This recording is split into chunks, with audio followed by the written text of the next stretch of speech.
CFAX Victoria, an iHeart radio station. If it's happening, it's here. CFAX 1070.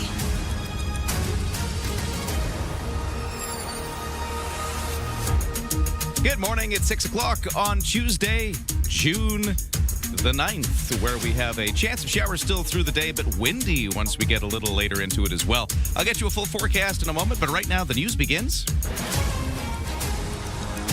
And we say good morning to Lisa Best. Good morning, and thank you, Ryan. Central Saanich Police launching an investigation into a fire that severely damaged Garden Fork Restaurant on the weekend. Police are asking anyone who saw anything suspicious or may have dash cam or CCTV around the Brentwood Bay Eatery to contact them. The restaurant at the corner of Keating Cross and West Saanich Road sustained heavy damage. It may be a total write-off.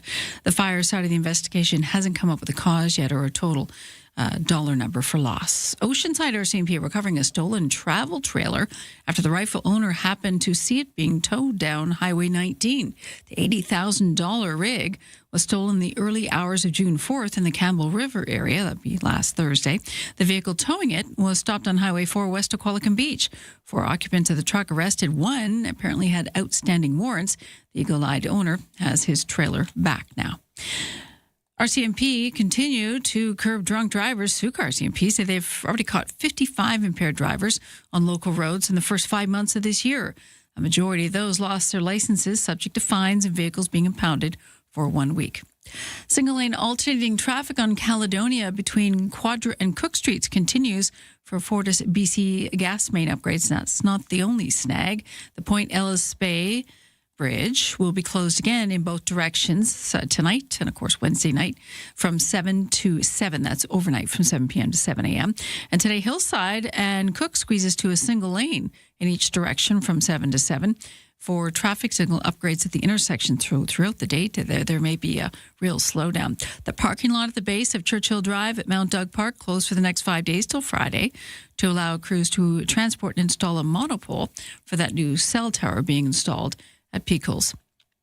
The union representing more than 600 workers at the Fairmont Empress Hotel in downtown Victoria say they have ratified a new collective agreement. It comes after the workers served their employer with a strike notice last week, saying picket lines could have gone up over the weekend. Unifor say they've since ratified the new deal. It includes a 75% wage increase over 4 years and increased benefit coverage. The union also says it contains gains in vacation, sick days, and new provisions to better protect workers against abuse from hotel patrons. BC apparently is ready for prime time soccer just in time for the June 13th kickoff. The province has spent close to $200 million bringing this 43-year-old venue up to World Cup standards. But one of the most noticeable differences can be seen outside. Airport-style security. Media today passed through one of the checkpoints that will greet tens of thousands of fans on the weekend. Getting into the building is going to take time, but the head of the venue says they believe they can fill the stadium in under an hour. We're encouraging people to get here early. We're opening the gates 3 hours before kickoff. Many of those fans will be arriving on foot after taking transit with the streets around the stadium closed to traffic. At field level, crews are maintaining the multi-million-dollar grass that was grown in BC's Fraser Valley. UV grow lights are in place, and there is also tightly controlled in-ground irrigation. Right now, the roof, we like to keep it open on non-match days. It helps the growth of the grass to get as much natural light and air circulation around the pitch. But likely on match days, it will be closed just to create that consistent environment, in particular for broadcast television. The team areas are also ready to go. This will be Canada's dressing room for their first match here in Vancouver. More than 50,000 fans are expected to fill these seats Saturday in front of a worldwide audience of 130 million when Turkey takes on Australia. Andrew Johnson, CTV News, Vancouver. We'll have more of the gains coming up on CFAX as the games progress. Scientists at the U.S. Geological Survey are busy looking into an earthquake that struck just off the western coast of Cuba on Monday. USGS scientist Dara Goldberg says this quake was strong for a part of the world that isn't active for earthquakes. This is the largest instrumentally recorded earthquake in the Gulf since at least 1950. The magnitude of the quake was 6.1. Its depth was 26 kilometers. Goldberg said this earthquake formed on the same tectonic plate rather than at a plate boundary. I'm Mark Mayfield. And the number of cases of New World screwworm has risen to at least 5 in the U.S. The fly's potentially deadly larvae have been found on 3 cows and a goat in Texas and on a dog in New Mexico. This is Jim Ryan at Dallas-Fort Worth. The plan from U.S. Agriculture Secretary Brooke Rollins is to release sterilized flies into the environment in hopes of disrupting the New World screwworm's reproductive cycle. Texas Agriculture Commissioner Sid Miller is skeptical. If they stick with that plan, we're going to be totally infested. Rollins' response? That is a very unserious comment from a perhaps unserious ag commissioner. Despite an endorsement from President Trump, Miller lost in the March Republican primary to keep his seat. Jim Ryan, ABC News. It says Canada cracking down on beef coming in from Texas as a result. That's your news to 6:05.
Our CFAX 1070 news poll question: do you plan to attend local sporting events this summer? 3% say yes frequently, 26% occasionally, and the majority, 71%, say no.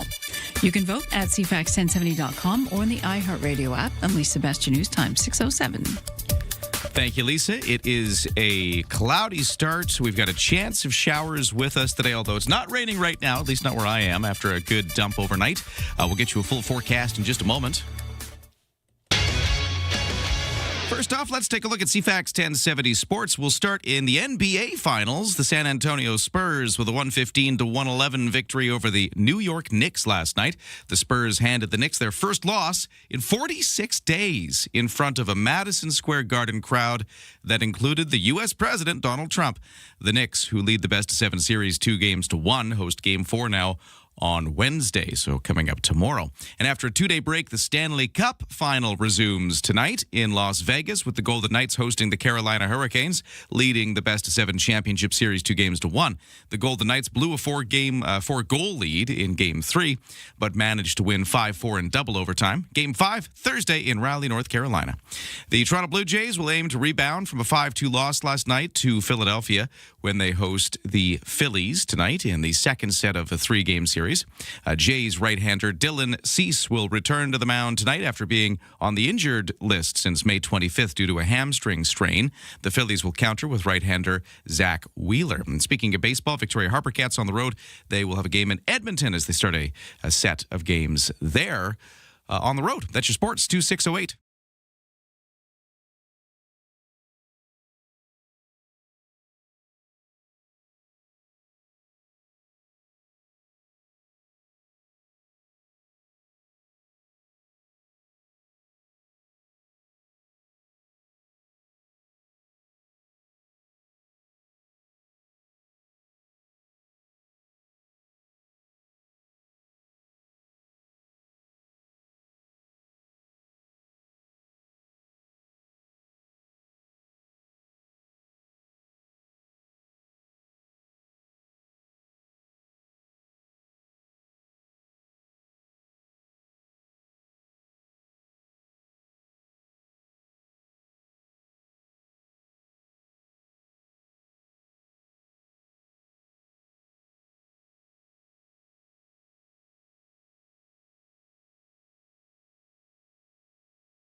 CFAX Morning Show brought to you by Thrifty Foods. Right now, Scene Plus members save 40% off fresh BC boneless, skinless chicken breasts, and that offer ends June 10th. That's tomorrow. CFAX 1070 traffic and weather. No crashes or accidents right now If you see something, you can text me at 71010. Watch out for things being a little wet out there. Of course, it rained a lot yesterday and a bit overnight. Seems like it's drying up at the moment with a chance of showers for the rest of the day. But some wet patches on the road, I'm sure. Full Bay Street Bridge overnight closures will be happening again. We had that overnight. In fact, it's closed now, so you can't go either direction on the Bay Street Bridge until 7 a.m. That's when the overnight work will come to an end, at least when it's scheduled to come to an end. And they're doing this overnight work and full closure of the Bay Street Bridge for a few more nights as well, so watch out for that. I was mentioning the weather, so let's get back to that. So right now, we've mostly got a cloudy day. There could be some sunny breaks today. We have a small chance of continued showers through the day. And the wind, that's going to be picking up. We'll get gusts up to 70 kilometers an hour if you're near the Juan de Fuca Strait, and highs of 16 today. Tonight, still a small chance of showers, still windy. But then tomorrow, that's where we pivot. That's where we start clearing up. We'll get into highs of 18 degrees with some sunshine. Thursday, sunny, highs of 20. Friday, sunny, highs of 21. Saturday, sunny, highs of 25.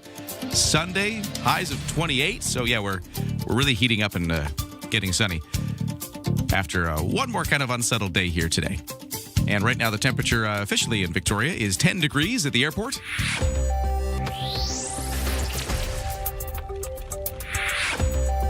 CFAX 1070 business news. Well, the North American stock markets have yet to open. We'll get those opening bells ringing later this hour. So let's take a look at how yesterday closed with Aaron Sousa. Markets kicked off the week on a positive note. Toronto's S&P TSX on Monday climbing 65 points to end at 34,478. In New York, the Dow lost 80 points, but the Nasdaq jumped by 220. In Tokyo this morning, the Nikkei soared 1,300 points. The Hang Seng in Hong Kong dipped by 91. Our dollar is trading at 71 and 73 cents US. The Global Energy Show kicks off today in Calgary. Natural Resources Minister Tim Hodgson will discuss building an energy superpower. Alberta Premier Danielle Smith and BC Energy Minister Adrian Dix will also attend. Farm groups across Quebec and Ontario are pushing back on Ottawa's high-speed rail plans. They fear the project from Quebec City to Toronto could cost way more than expected and harm farmland. And colorful beaver statues with soccer balls under their paws are adorning Toronto's sidewalks. This ahead of the city playing host to 6 FIFA World Cup matches. Each statue has a QR code for a scavenger hunt running through to August 16th. From the Canadian Press, I'm Aaron Sousa. Ryan and Lisa, mornings on CFAX 1070. Oversleepers, catch all the highlights on the latest audio podcast at CFAX1070.com and on the free iHeartRadio app. Hey, good morning. Great to have you here on CFAX as we get into this Tuesday. Lisa, good morning. How are you? Good morning. Did you hear what Aaron Sousa just said about the beaver with the soccer ball? Remind me. That there's in Toronto, there's beavers with soccer balls under their paw, but there's also a what is it? When you search for things, it's early. A scavenger hunt. Right. Yes. Right. Why don't we have that with marmots here? Ooh, in Vancouver. A marmot scavenger hunt? Probably too late now. Yeah, it's okay. We don't have to actually look for the real marmots because we found them. Or actually decided who they're dating. We've gotten so intimate with them. But yeah, wouldn't that be cool? Maybe Vancouver does have that. We're going to check on that. Or the orca hunt. Ooh, I like that too. Yeah. Well, not actual, but yes. Yes, right. Scavenger hunt. Scavenger yeah. Or looking for orca memorabilia and stuff. That's kind of cool. Yeah. I like that. Way to go, Toronto. Well, welcome to Tuesday. I've done something, Lisa. What have you done? A thing? I have regressed. Oh. I am wearing a sweater. Yeah, you weren't happy about that. No, so I'm Ryan mad. came in today and he immediately shows it off to me. He's like, look, I'm wearing a cardigan. I'm like, well, you're not Perry Como. I had to wear a sweater today. It's cold again. He's still June. It. It's June and I'm in a sweater, Lisa. He's mad. But it's getting warmer after this thing. It's getting very warm. It's going to get very hot. This weekend, we're not going to know what to do with the heat. Yeah. It's a big sale on fans. Highs up to 28 degrees by Sunday. That's what we're looking at. So, yeah. But one last sweater day today. I'm thinking this is it. No more sweaters. In the news, you've got this story that I've been thinking about. Okay. You were talking about the fire over the weekend. Yes. At the, I guess Garden Fork was the current restaurant. The restaurant, but yeah. This building on West Saanich Road, in Brentwood Bay has been many things over the years. Very interesting kind of Tudor, almost faux Tudor-looking building. Yeah.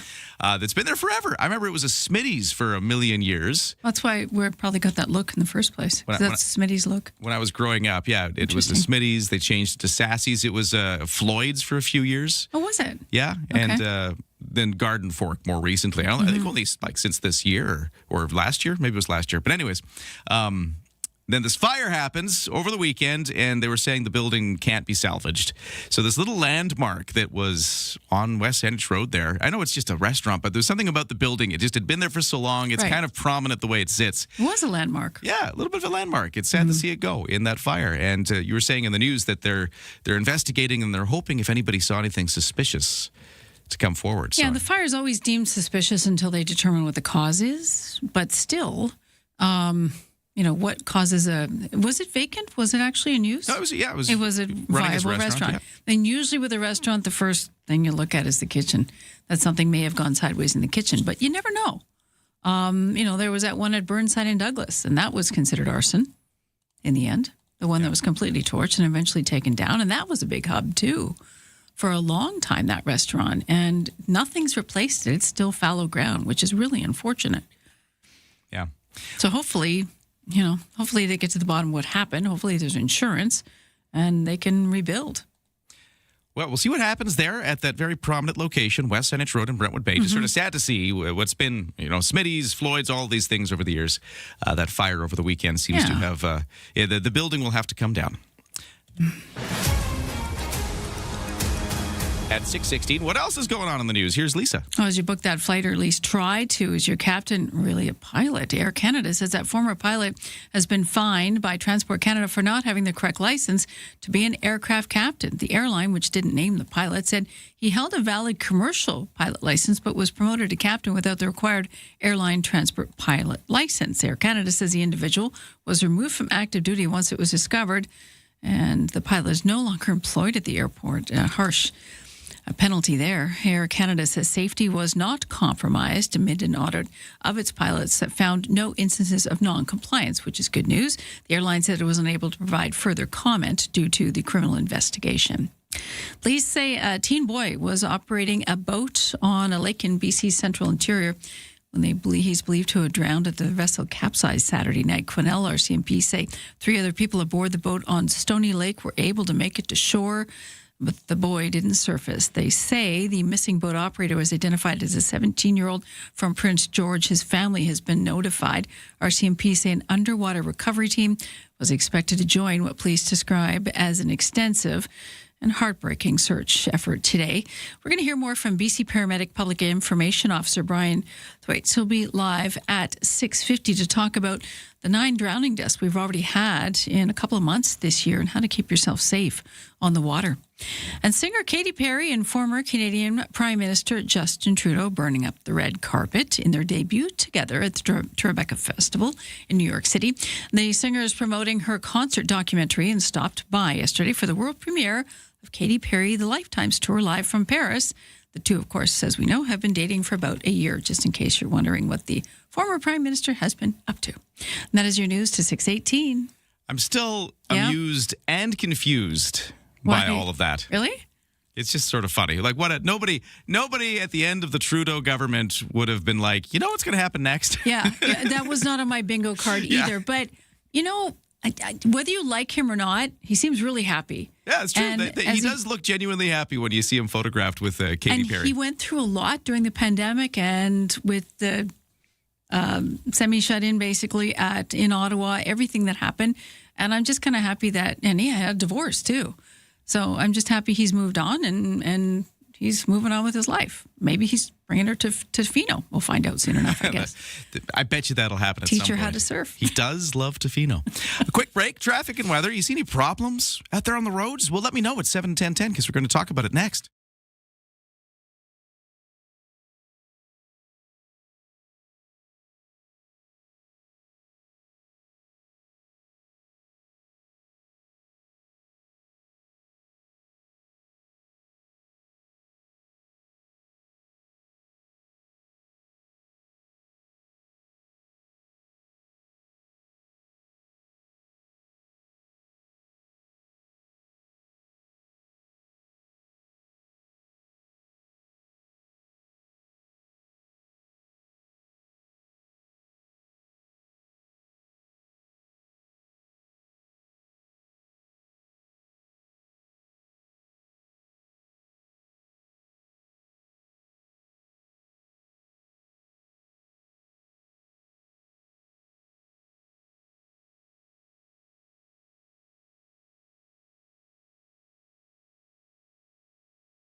It's 6:21. CFAX traffic and weather. Fairly typical to start. No crashes, no accidents, anything like that so far. We do have a lot of construction this week, though.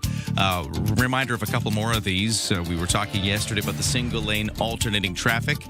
Caledonia, Cook Street area, and Quadra. They've got that Fortis BC gas main upgrade, so kind of watch out, Quadra, Caledonia, that area. Also starting today at 7 o'clock, so this isn't in effect yet, but it's coming at us by the time the commute starts to pick up. Hillside and Cook, that area, down to single lane in each direction for traffic signal upgrades at the intersection. I think that's kind of coming along with all the other paving work and upgrades they've been doing to that stretch, so that's going to be happening today. Watch out for those delays through the day starting at 7. Now over to the weather forecast, where we're looking at a cloudy start to the day. We could see a few sunny breaks here and there, but we've got a chance of showers as well. We saw some rain overnight. It's sort of eased off at the moment, but there's still a chance we could see some scattered showers through Victoria today. We're not quite out of it yet, and we've got some wind building off the Juan de Fuca Strait, up to 70 kilometers an hour by the peak of it off the Juan de Fuca Strait today, and a high of 16 degrees. There you go. Lots going on in the weather today. We will start to clear up, though. We've got still a small chance of showers early into the evening, but then it's clearing up overnight. Lows down to 8, still windy. Wednesday, sunshine, highs of 18. That's where we're getting back into summer. And then we continue with that with the Thursday, Friday, Saturday, Sunday, all sunny, and the temperatures rising up to about 28 degrees by Sunday. Ryan and Lisa are ready when you are. Good morning. Day or night, find the highlights under latest audio at CFAX1070.com and on the free iHeartRadio app. Well, it's a good thing it's going to start to feel like summer again, because we are continuing the CFAX Summer of Rock. Let me tell you that this week's artist is Guns N' Roses. Man, the sort of like level of rock bands that we have involved in the CFAX Summer of Rock is just amazing. It is good. AC/DC last week. Now it's Guns N' Roses. So you're listening for the sound of a Guns N' Roses song. When you hear it on CFAX, you text the word rock to CFAX 1070 at 71010, and then you're entered. And then we do a draw. We'll do this draw on Monday. And you'll not just win the tickets to see Guns N' Roses in Vancouver in August. You will win the Rosedale and Robson Suite Hotel stay. You will win the flights from Helijet. That's cool. Yeah, how cool is that? So that's all you got to do is listen to that sound of a Guns N' Roses song. And it is all powered by the Sax Point Pub in Esquimalt. Yeah, it's cool. And you're seeing artists with tenure, shall we say? Yes, they're artists with patina? Seasoned. Do you know how old AC/DC founding member Angus Young is? AC/DC. Well, AC/DC, he's got to be in his 70s. 71. 71, okay. Lead singer Brian Johnson? Also in his 70s? 78. Wow, that's a... So Guns N' Roses, the next one we're giving away. Yeah. Axl? He's, okay, I always think of them being about 10 years or so behind, so I'm going to say he's in his 60s. 64. Okay. And Slash is 60. So the Summer of Rock's a big thing trending across North America, right? Right. And I find, and you may have noticed too, what used to be ridicule for old rockers going out on tour is now turned to reverence. Have you noticed? A little bit, yeah. Like, I mean, I like all these rock and roll guys themselves back when they were first starting probably would have, I hope I die before I grow old kind of stuff. It's just even going back. I mean, Live Aid, I think it was, Paul McCartney was 40, I think. And he was being ridiculed for going back on the show. Anyways, Shane Hewitt's show had freelance music publicist Eric Alperon with a partial list of the who's on this road right now. So this summer alone, we've got the Beach Boys headed up by Mike Love, who is 85 years old. Bob Dylan just announced another slew of dates. He's 85. Paul Simon is on the road. He's 84. Randy Bachman from the Guess Who is 82. Eric Clapton and John Anderson of Yes hitting 81. And Mickey Dolenz and Rod Stewart and John Fogerty are all 80. They are all on the road. And locally, in Victoria on stage on August 25th, it's Burton Cummings joining Randy Bachman. That's cool. It's cool having those two back together again. But also, I mean, they've got to be in their 70s. Yeah. And Randy is in his 80s. Eric says it's because when the world goes sideways, we tend to cling to nostalgia. Look at all the sequels that are coming out this summer in times of strange economies and the world on fire, people tend to follow and fall back on what is familiar to them. Right? Is that what it is? Yeah, I can see that. Yeah. And even a lot of the movies coming out, they're relying on old rock. And the thing is, even if you didn't grow up in that time, there's still a reverence for that time. The life was better, it seemed, in many ways. You could actually afford a house. You could afford a car. You could afford to travel, and it wasn't dangerous. There wasn't multiple wars going on. If they were, they seemed further away. You want another one? Sure. Rush. Oh, yeah. They played on Sunday night with the new lineup, with the new drummer. Their 50-something tour, and she's in her, I think she's 50, maybe late 40s. You know what I like about all this, though? What? Is, you don't have to be old. No, it's like they gather patina now. Geddy Lee and Alex Lifeson. Want to take a stab at it? The age? Yeah. Well, they've got to be in their 60s, 70s, somewhere in there. They're both 72. Okay, it was close. Right?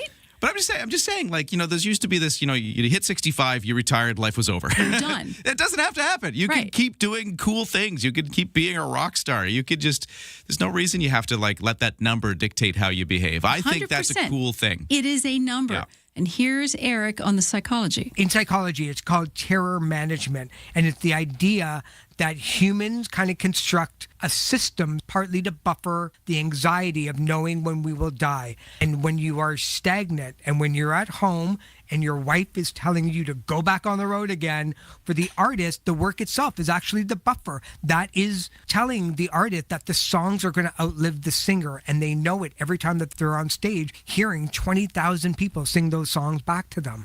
Which makes you immortal in a fashion. Right? I like that. Yeah? Yeah. So keep on rocking. I think I'm not going to retire. I'm going to start a rock band. That's what I'm going to do. Well, I think it's a little late because you already have. That's true. Start another one? Or keep it going? To be remembered for your music or to the art that you created is everything, really. To remember what you did. And so to take it back on stage and having the next generation sing it back to you, that's got to be a pretty heady experience. And we want to send you that experience. CFAX Summer of Rock continues with Guns N' Roses all this week. Wait for your chance to hear one of those songs. You never know, Lisa, when one might come at you.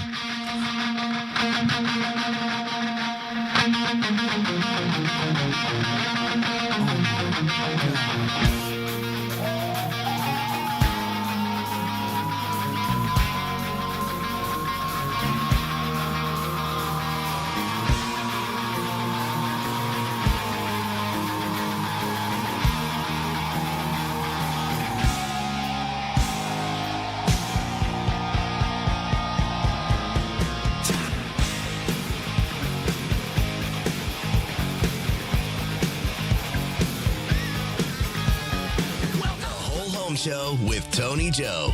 Everyone wants to know about real estate. Is the market going up or down? Time to buy or sell? How can government programs and policies affect you? Hear from local experts on topics like appraisal, inspection, investment, and others on how to maximize your real estate sale. Providing info on everything you needed to know about real estate. The Whole Home Show with Tony Joe. Saturdays at noon on CFAX 1070.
CFAX Victoria. An iHeart radio station. If it's happening, It's here. CFAX 1070.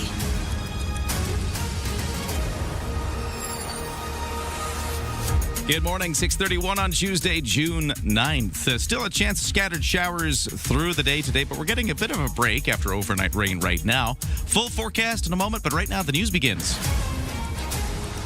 And we say good morning to Lisa Best. Good morning. Last minute work underway to ensure BC Place Stadium is ready to host the 7 FIFA World Cup games. A temporary grass playing surface was installed over the stadium's artificial turf for the soccer tournament. Don Hardiman, Executive Director of Stadium and Venue Management for FIFA 26 Canada, says a team is spending several hours a day maintaining that grass that was grown in BC ahead of the games that Vancouver will be hosting starting this weekend. This pitch was grown out in the Fraser Valley, has been installed for about a month now.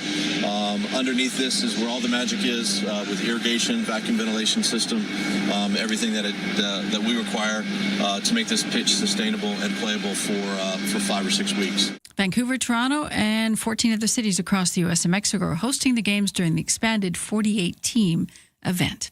An Air Canada pilot was arrested on fraud charges and is now unemployed after it was determined he flew thousands of people on hundreds of flights without proper license. Officials say the investigation began after a random certification check revealed inconsistencies. The airline denies safety was ever compromised, saying all pilots at Air Canada undergo mandatory recurrent training every 6 months, but acknowledging the licensing process is essential. The airline saying it takes this matter with utmost seriousness. A global energy show kicks off today in Calgary with an address from Canada's Natural Resources Minister, followed by sessions featuring a diverse slate of political and corporate leaders from this country and abroad. Along with Tim Hodgson's speech on building an energy superpower, day one of the 3-day conference is set to include discussions with Alberta Premier Danielle Smith and BC Energy Minister Adrian Dix. At last year's event, Smith made an early push for a new pipeline to the Northwest Coast. The annual trade show and conference is expected to draw 30,000 attendees, many of them coming from overseas. The event takes place as the Middle East conflict rattles energy markets, and Ottawa looks to bolster Canada's status as a reliable energy supplier. Michelle Zadikian, The Canadian Press. Federal Industry Minister Melanie Joly used her visit to the conference in Montreal to advocate for greater collaboration with Europe. In her address, Joly says Canada already has a good working relationship with the European Union, but more could be done. The global economic order is being reshaped, and in that sense, becoming closer to Europe, which is 450 million people, which is a 450 million people market, is an important and strategic decision on the part of the Canadian government.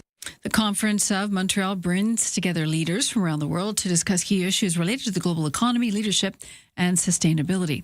A Liberal MP says she and her parliamentary colleagues will be part of a delegation visiting Taiwan this fall, despite a warning from China's ambassador that these kind of visits are hurtful to relations with Beijing. MP Judy Scrow chairs the Canada-Taiwan Parliamentary Friendship Group, and she says both Liberal and Conservative MPs will visit the self-governing island in October.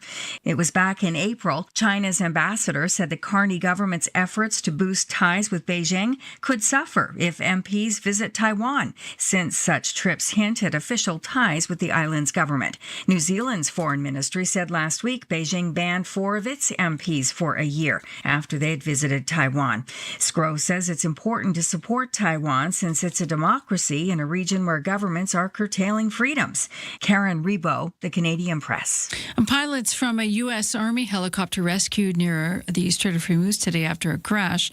Not sure what caused it, but it comes as a ceasefire between Iran, the U.S., and Israel is barely holding on. The fierce missile attacks between Israel and Iran had tested the ceasefire and threatened to push the Middle East back into a full-blown war. After Iran fired a barrage of missiles at Israel over the weekend, the president tried to convince Israel not to strike back, telling Axios, "I'm calling Netanyahu right now and telling him not to attack Iran in response."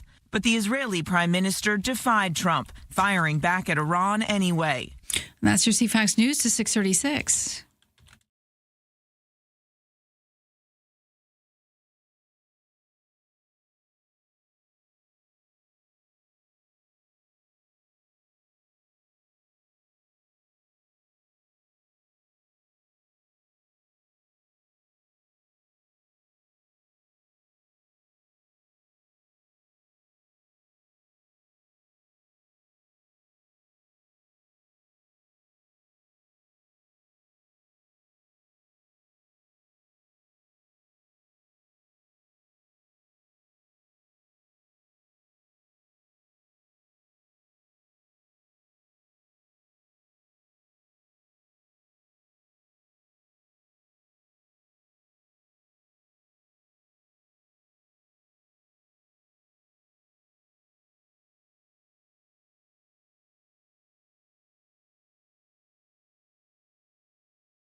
Your CFAX 1070 news poll question this morning, we're asking, do you plan to attend local sporting events this summer? 3% say yes, frequently.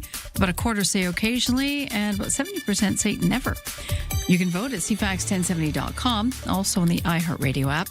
On Lisa Best, your news time, 6:37. Well, I'll tell you, Lisa and I have already crossed that off our list because we went to the baseball game on Friday. That was fun. And I wanted to update some of you who asked 7-10-10 for the video of our first pitch because we didn't have it. We got it. We asked the Harbor Cats yesterday if they would be so kind as to share some of the broadcast. Okay. Because they do broadcast those games on a streaming service if you wanted to watch the Harbor Cats. That's nice. So they snipped out a little bit of it. And if you want to follow CFAX on YouTube, because yes, we've got a YouTube channel. Actually, right now, this show is streaming live in video form over YouTube.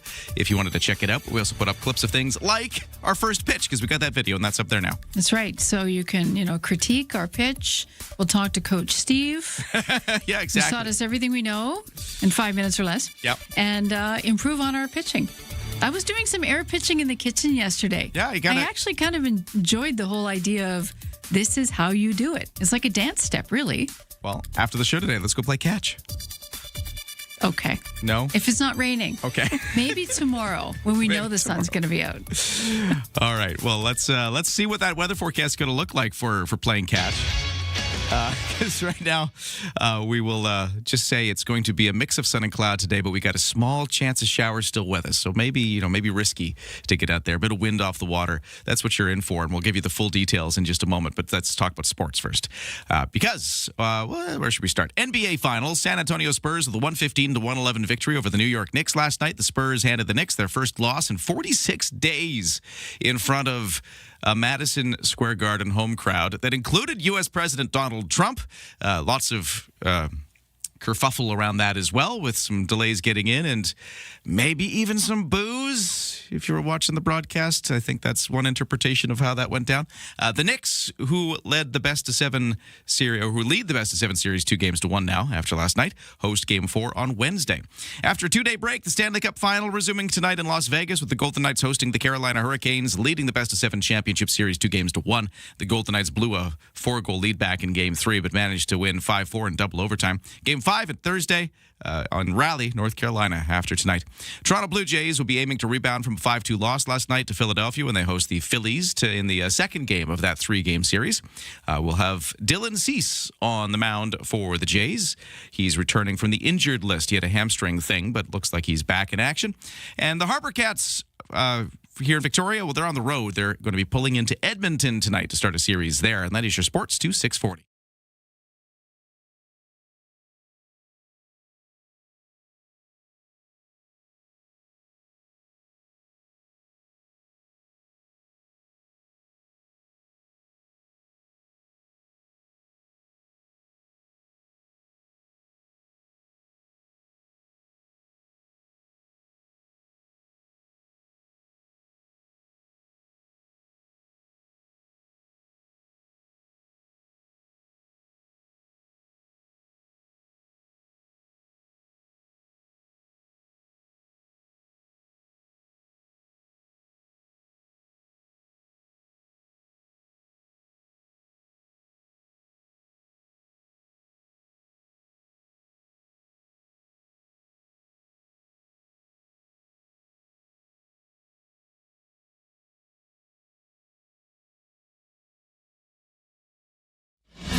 CFAX Morning Show brought to you by Coastal Heat Pumps. For a comfortable home no matter the season. Big savings on your heating bill. Talk to Coastal Heat Pumps. Designed for comfort. The South Island's Elite Plus Fujitsu Air Stage dealer. Traffic and weather now on the road. Still no crashes or accidents to report. If you see anything, let me know at 7-10-10. But we do have, as of 7 o'clock, some construction delays around Quadra and Caledonia. More of that gas line installation work. Also starting at 7, Cook and Hillside. They're doing up the traffic signals there. After kind of repaving that stretch, they've got the traffic signals going in. It's going to cause a squeeze, I think, down to single lane alternating for that location. Watch out for delays.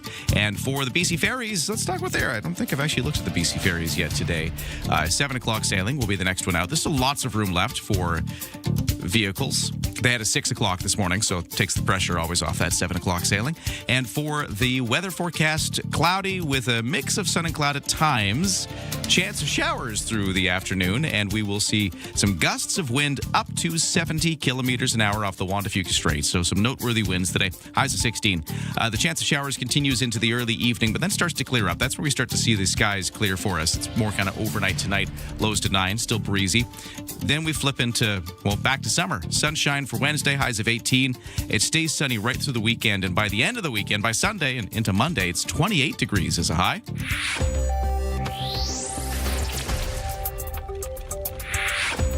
We're waiting for the first results from North American stock markets. The opening bell's just ringing, so let's take a look at how things closed off yesterday. S&P TSX made some gains, up 65 to 34,478. The Dow in New York dropped 80 to 50,786.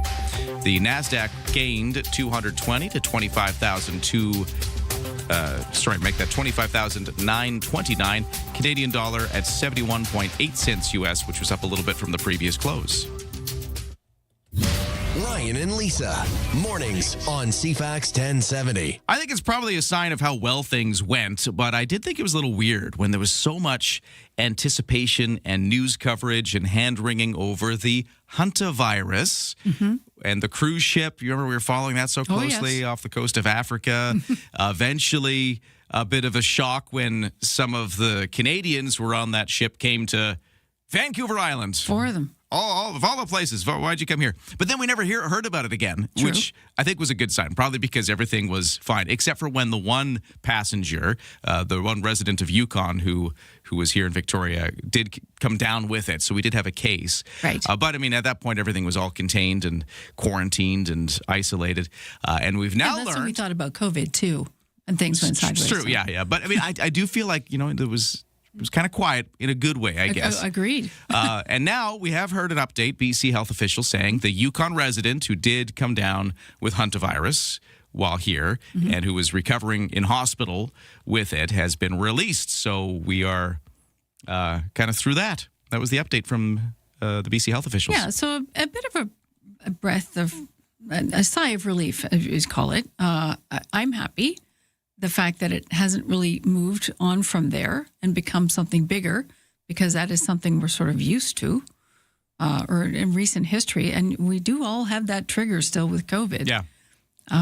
We're still wearing masks in public and washing our hands a lot more. So those are probably good things as humans to protect yourself, if you're feeling that. But we learned about the screw worm in Texas. Now we got that one to worry about. That can spread to pets because a dog in New Mexico has contracted it.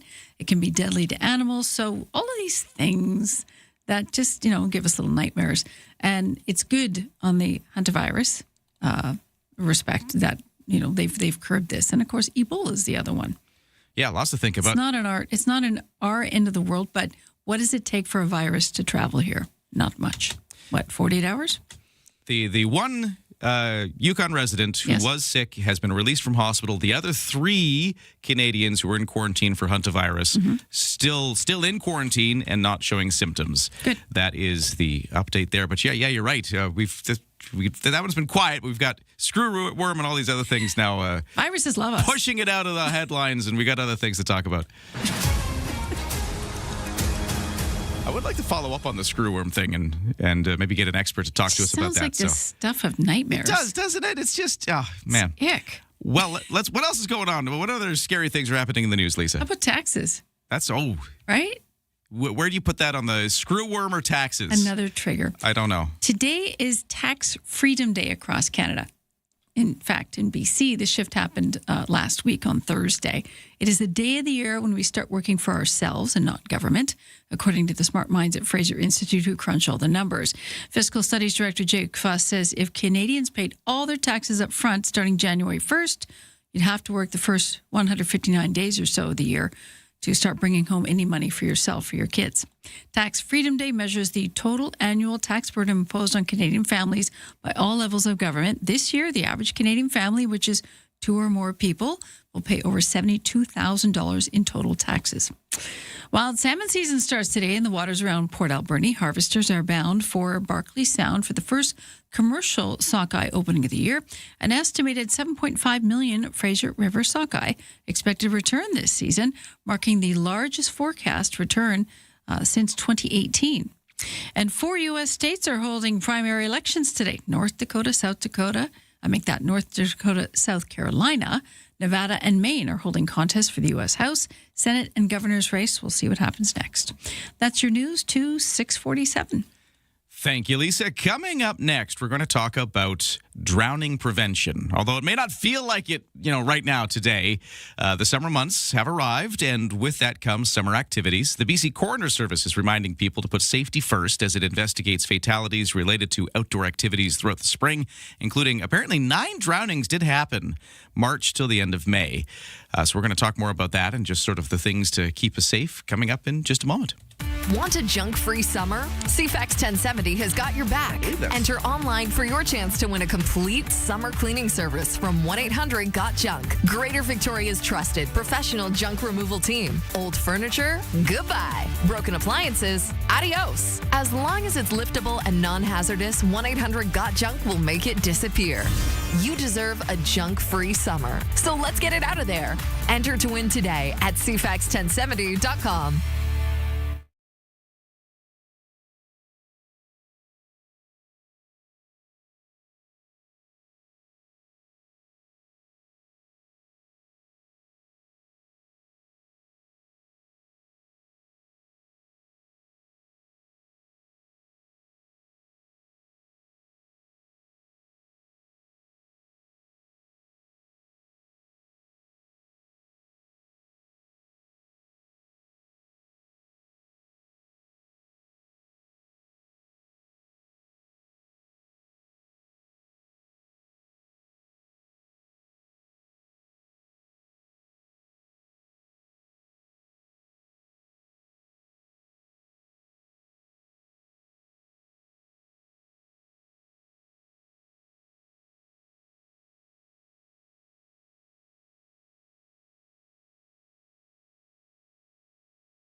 CFAX 1070 traffic and weather. What's going on out there? Well, you tell me at 7:10:10 if you see a crash, accident, something causing trouble. Let me know. Right now, the West Shore commute into Victoria is shaping up fairly typically. We're seeing a few volume delays, but no other unusual problems causing anything to worry about. Bay Street Bridge, we're still for another 10 minutes having a full closure. You can't go either direction on the, officially, the Point Ellis Bridge. They're doing overnight closures for a few days this week, including right now. Usually you can still go the one direction from kind of the Victoria side into the Vic West side, but full closures. This is as they try to wrap things up because they are still saying this whole thing should be done by sometime this month. BC Ferries, no sailing waits, and for the weather forecast, we are looking at a cloudy day. We could see a few sunny breaks. It is windy today off the Juan de Fuca Strait, particularly gusts getting up to 70 kilometers an hour by the strait. Just generally windy for Victoria anyways. Highs of 16, maybe feeling a bit cooler in that wind.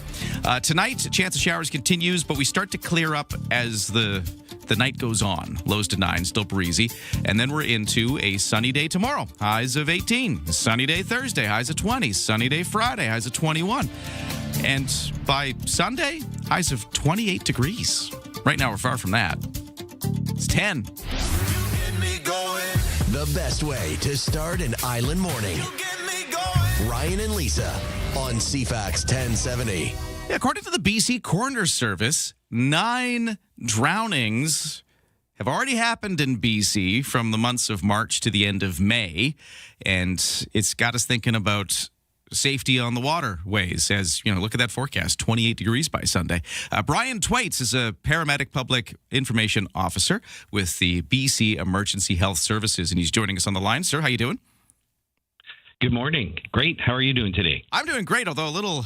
it just seems like such a high number to see that 9 drownings have happened here in this province in such a short span of time. But I guess, sadly, that's not entirely, like a surprising number. We see this fairly commonly, don't we? Yeah, well, it's a big, beautiful province with a lot of water, the Pacific Ocean, all our beautiful lakes and rivers. And, it's true. Those numbers are high and they're alarming. And, for us at BCEHS, we typically see maybe 15 to 30 sort of drowning or near drowning related calls a month. That doesn't necessarily mean an actual drowning and a death. But water related. And then, climbing into July and August, that can go up to 80 to 90 of those kind of calls every month. So that is a big factor still playing into the summer months here in BC. So it's got you thinking about safety and some of the things to think about. What are the most common ways people get themselves into trouble? Well, the biggest thing, of course, obviously, alcohol and any water activities, they just don't mix, right? Intoxication is a significant risk factor for drowning. Another thing is you see everybody out on paddle boards, and they don't have PFDs or life jackets on. So that's also a huge cause of water-related injuries, no life jackets. And we got to think about the kids, right? When we've got young kids in the water at the beach or at the pool, parents need to keep those kids at what we call touch supervision. You need to be able to be in reach of that child at all times when they're in the water. Brian, I don't want to scare people. How long does it take for a child to drown? It can take really, literally, a matter of seconds. And so, one of the other things that we recommend is if you have any of those above-ground wading pools, after every single use, empty them, because young children can drown in only a few centimeters of water.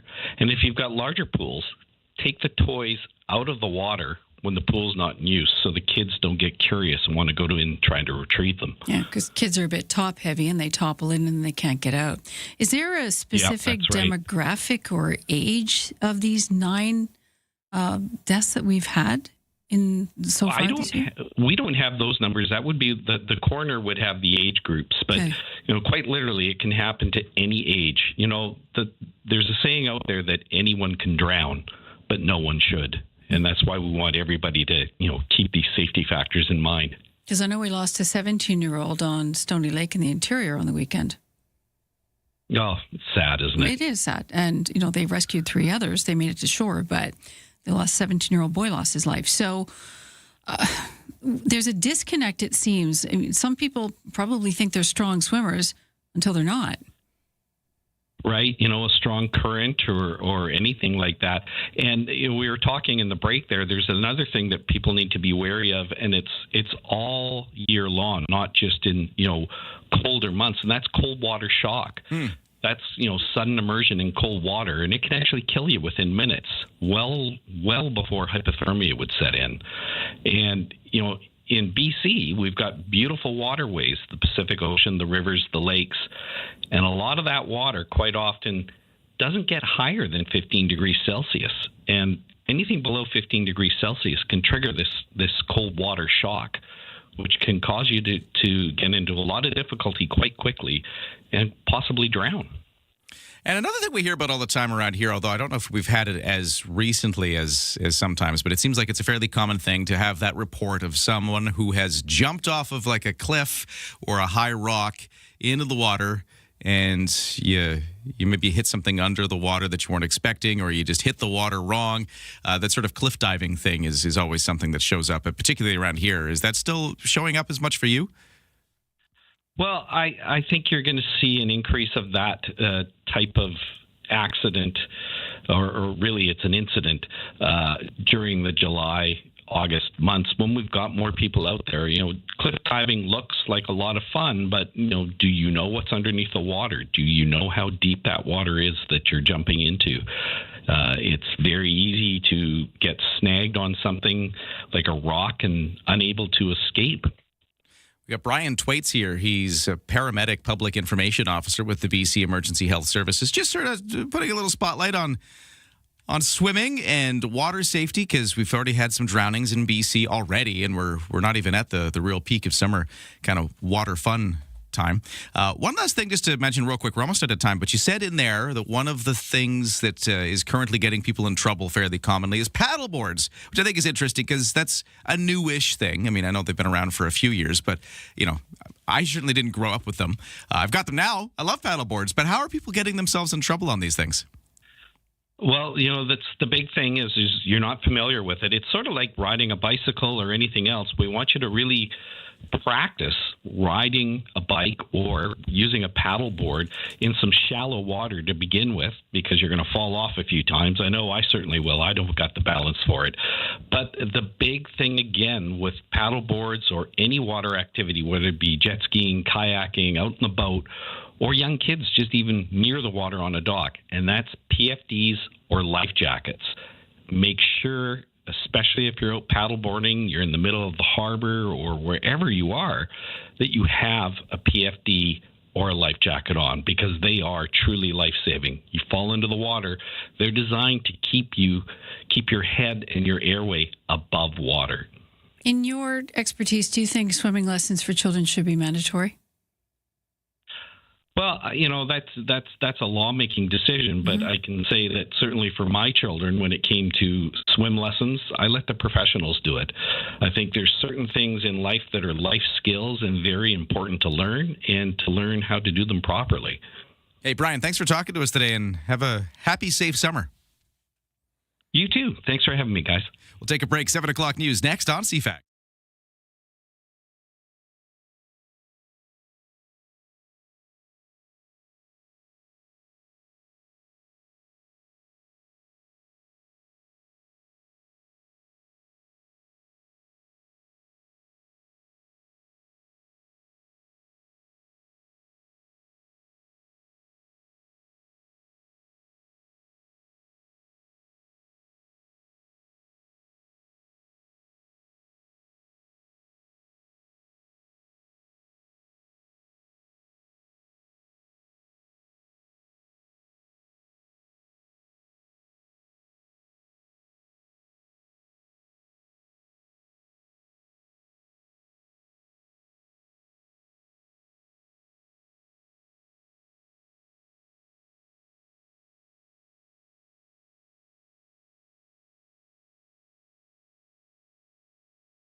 CFAX Victoria, An iHeartRadio station.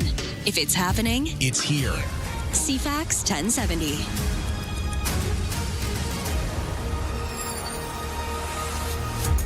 Good morning. We've got a mix of sun and cloud with a chance of showers through the day. That is what you're waking up into as we get this Tuesday started. 7 o'clock on June 9th. We'll get a full forecast your way in just a moment. First, here's the news with Lisa Best. Could say they're watching the grass grow. Last-minute work underway to ensure BC Place Stadium is ready to host the FIFA World Cup's games starting Saturday, all 7 of them. The temporary grass grown here in BC, the playing surface installed over the stadium's turf for the tournaments. Don Hardiman is Executive Director of Stadium and Venue Management for FIFA 26 Canada. He says UV lights, an irrigation system, and a vacuum ventilation system are all being used to help the grass grow. The pitch team is really on here many hours a day. It doesn't happen just on game day, but we are maintaining this over about a month before the first match, and then it'll be a continual process with a great team of experts. As we know, BC Place will stage 7 matches starting on Saturday. That will be Australia versus Turkey, and Toronto hosting the first of its 6 games on Friday night, and that will feature Canada against Bosnia-Herzegovina. A reversal of fortune for renters in Victoria during the month of May. The cost of a 1-bedroom rental, according to rentals.ca, went up 2.1% last month, back above the $2,000 mark. It's still about 2% cheaper than it was the same time last year. However, those looking for a 2-bedroom are in luck. They continue their downward trend in cost, finally dipping below the $2,600 threshold. 2-bedrooms are down 3.9% from last May. Federal Industry Minister Melanie Joly used her visit to the Conference of Montreal alongside the Vice President of the European Commission, Stéphane Séjourné, to advocate a greater collaboration with Europe. In her address, Joly says her partnership based on rules is fundamental to fair competition. Working with Europe can really be helpful because we think we have the same type of labor standards. We think that we have the same values and democratic views than Europe.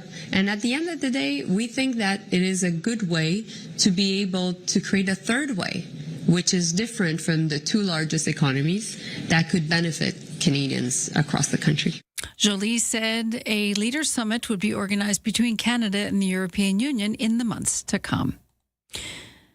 5 cases and counting, 3 cows and a goat in Texas, a dog in New Mexico found to be infested with those so-called New World screwworms. But as ABC's Jim Ryan tells us, there's a debate raging about what to do about it. The federal government hopes to wipe out the screwworm fly by irradiating millions of them and releasing them onto the countryside to mate with non-sterile flies. Agriculture Secretary Brooke Rollins says, Our goal is to have enough sterile flies deployed and out into Texas and wherever else this happens to be before the next summer season. The only method that we're fighting it with is sterile flies, which do not work. Texas Agriculture Commissioner Sid Miller is advocating for insecticide baits, which he says are 95% effective in killing the screwworm fly.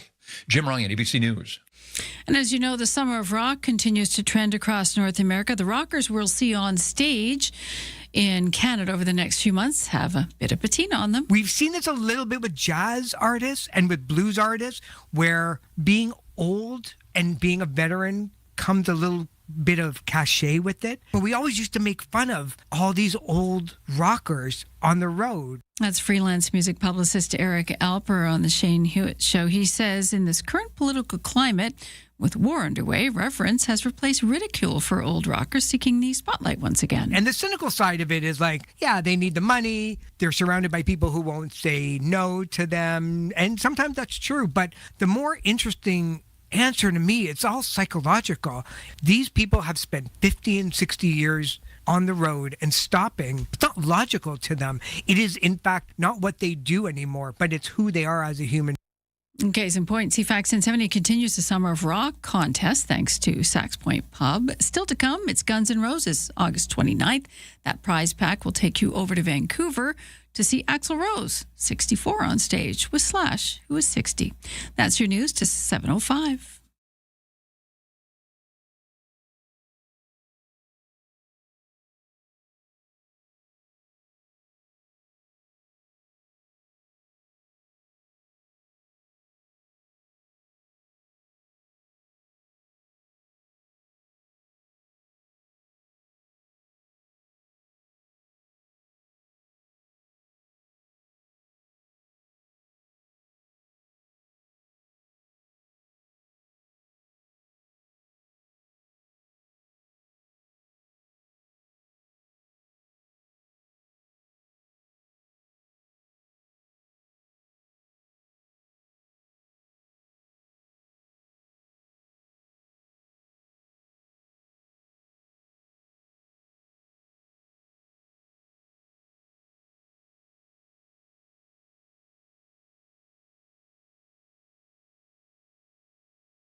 Your CFAX 1070 news poll question. Do you plan to attend local sporting events this summer?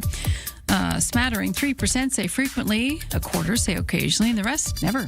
You can vote at CFAX1070.com or the iHeartRadio app. I'm Lisa Best. Your news time is 7:07. Thank you, Lisa. Dry right now after some overnight rain, but we have a chance of showers still and some wind in the forecast for your Tuesday. Full details to come. Right now, let's talk about the sports, where the Toronto Blue Jays will aim to rebound from a 5-2 loss last night to Philadelphia when they host the Phillies again tonight for the second set of 3 games. Jays right-hander Dylan Cease on the mound. He was on the injured list since May 25th due to a hamstring strain, so good to see him back in action. And locally, Victoria Harper Cats are on the road now after being swept by Kelowna over the weekend. They are in Edmonton tonight to start a set there for our local baseball scene. NBA Finals, San Antonio Spurs with a 115-111 victory over the New York Knicks last night. The Spurs handed the Knicks their first loss in 46 days in front of a Madison Square Garden crowd that included the U.S. president. The Knicks, who now lead the best-of-7 series 2-1, host Game 4 Wednesday, tomorrow. And the Stanley Cup final resumes. It seems like it's been a while. I mean, it's only a couple of days break, but had a bit of a lull. But now, back in Las Vegas with the Golden Knights hosting the Carolina Hurricanes, leading the best-of-7 championship series 2-1. The Golden Knights blew a 4-goal lead back in Game 3, but managed to win 5-4 in double overtime. A lot of these ones have gone to overtime. Game 5 will then be Thursday in Raleigh, North Carolina. That's when it shifts back there. And that is your Sports 2708.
CFAX Morning Show brought to you by Thrifty Foods. Right now, Scene Plus members save 40% off fresh BC boneless, skinless chicken breasts, but that offer ends tomorrow, so don't wait at Thrifty Foods. For the traffic and weather, let me know if you see anything at 7:10:10. Crash, accident, weird slowdown. We've got none of that right now, at least as far as I know. Fairly typical West Shore commute. Delays are maybe even a little lighter than they can be sometimes. We do have a number of construction-related issues to tell you about. Cook Street at Hillside, right around that intersection, they're doing the traffic signals, redoing the traffic signals after paving through that section recently. So that's going to cause some slowdowns there, starting about now and then lasting through the day as traffic is obstructed for that work. We've also got the ongoing Fortis Gas line work on Quadrant near Caledonia, so watch out for that. For BC Ferries, no problems. We've got a 9 o'clock sailing next, and there's about let's call it a 80% full for vehicle deck space. No sailing waits there at this time. And for the weather forecast, it's still a bit on the unsettled side today. A little blustery off the water. We got a lot of wind blowing. We got a small chance of showers still with us, although a lot of the rain has eased off after what we saw overnight. It's been dry for the last little bit here.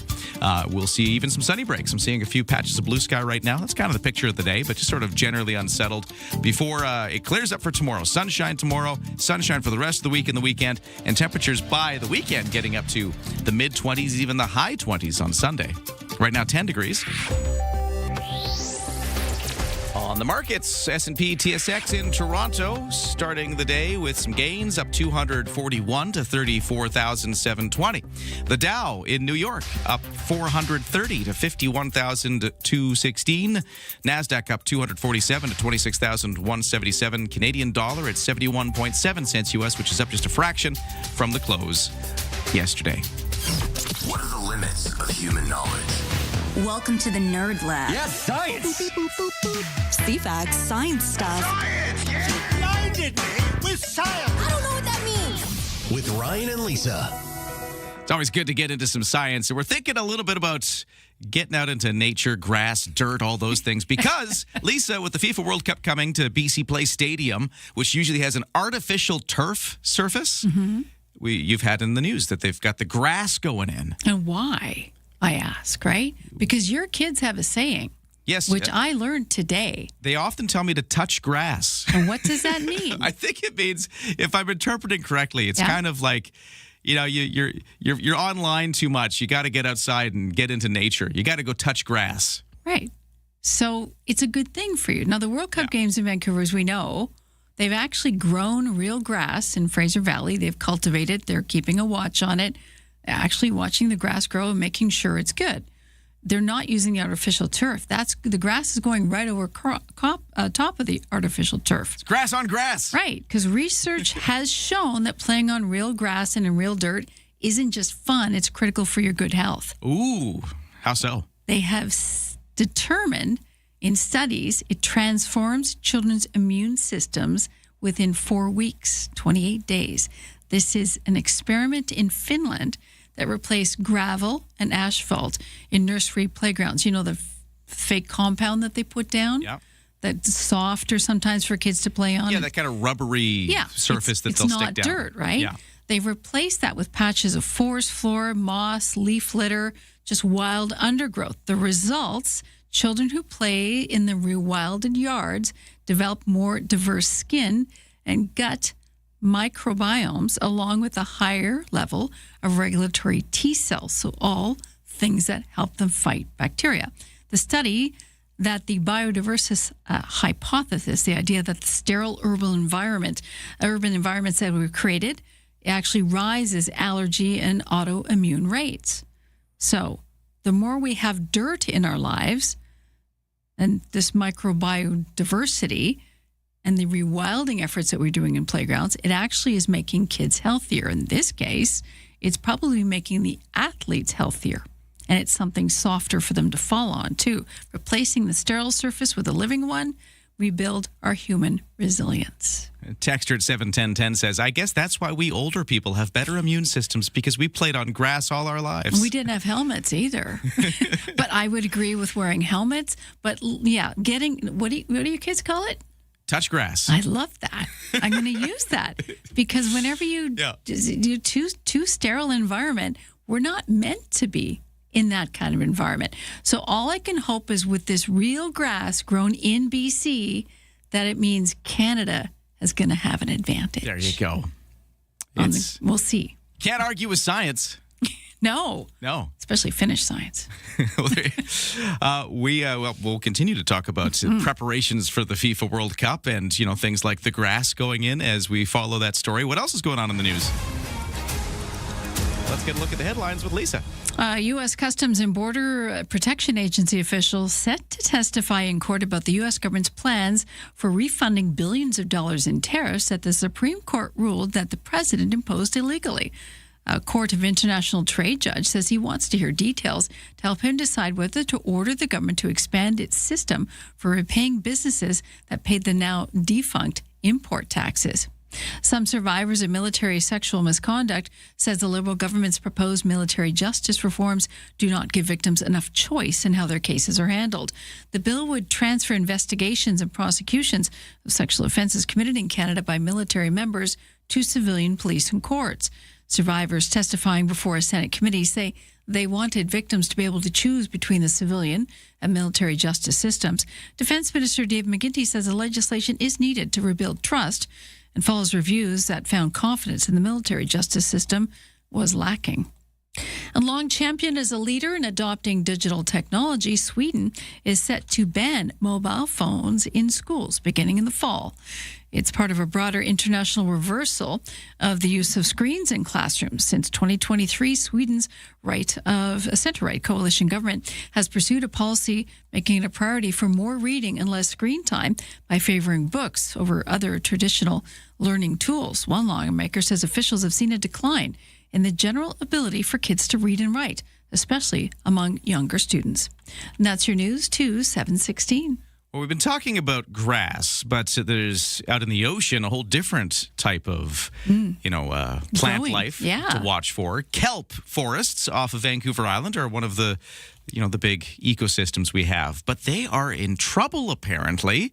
Big kelp forest die-offs from marine heat waves have been in the news. Do you remember the blob? Yes.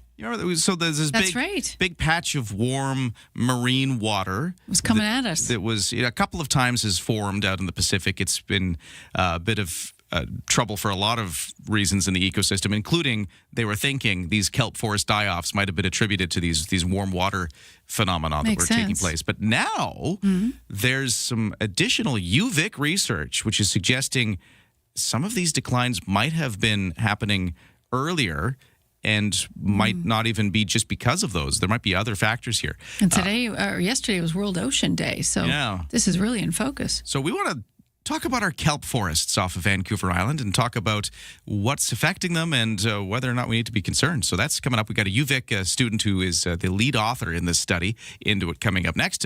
Getting a little more science going on in just a moment after traffic and weather. By the way, speaking of traffic and weather, you see a problem out there? Crash? Accident? Something? If you see a street that actually doesn't have construction on, we want to know. Even better. Let me know which ones are working really well, which ones aren't, cooking hillside right now. Right? Clear sailing. That's coming up next.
CFAX Morning Show brought to you by Coastal Heat Pumps. For a comfortable home no matter the season, big savings on your heating bill. Talk to Coastal Heat Pumps.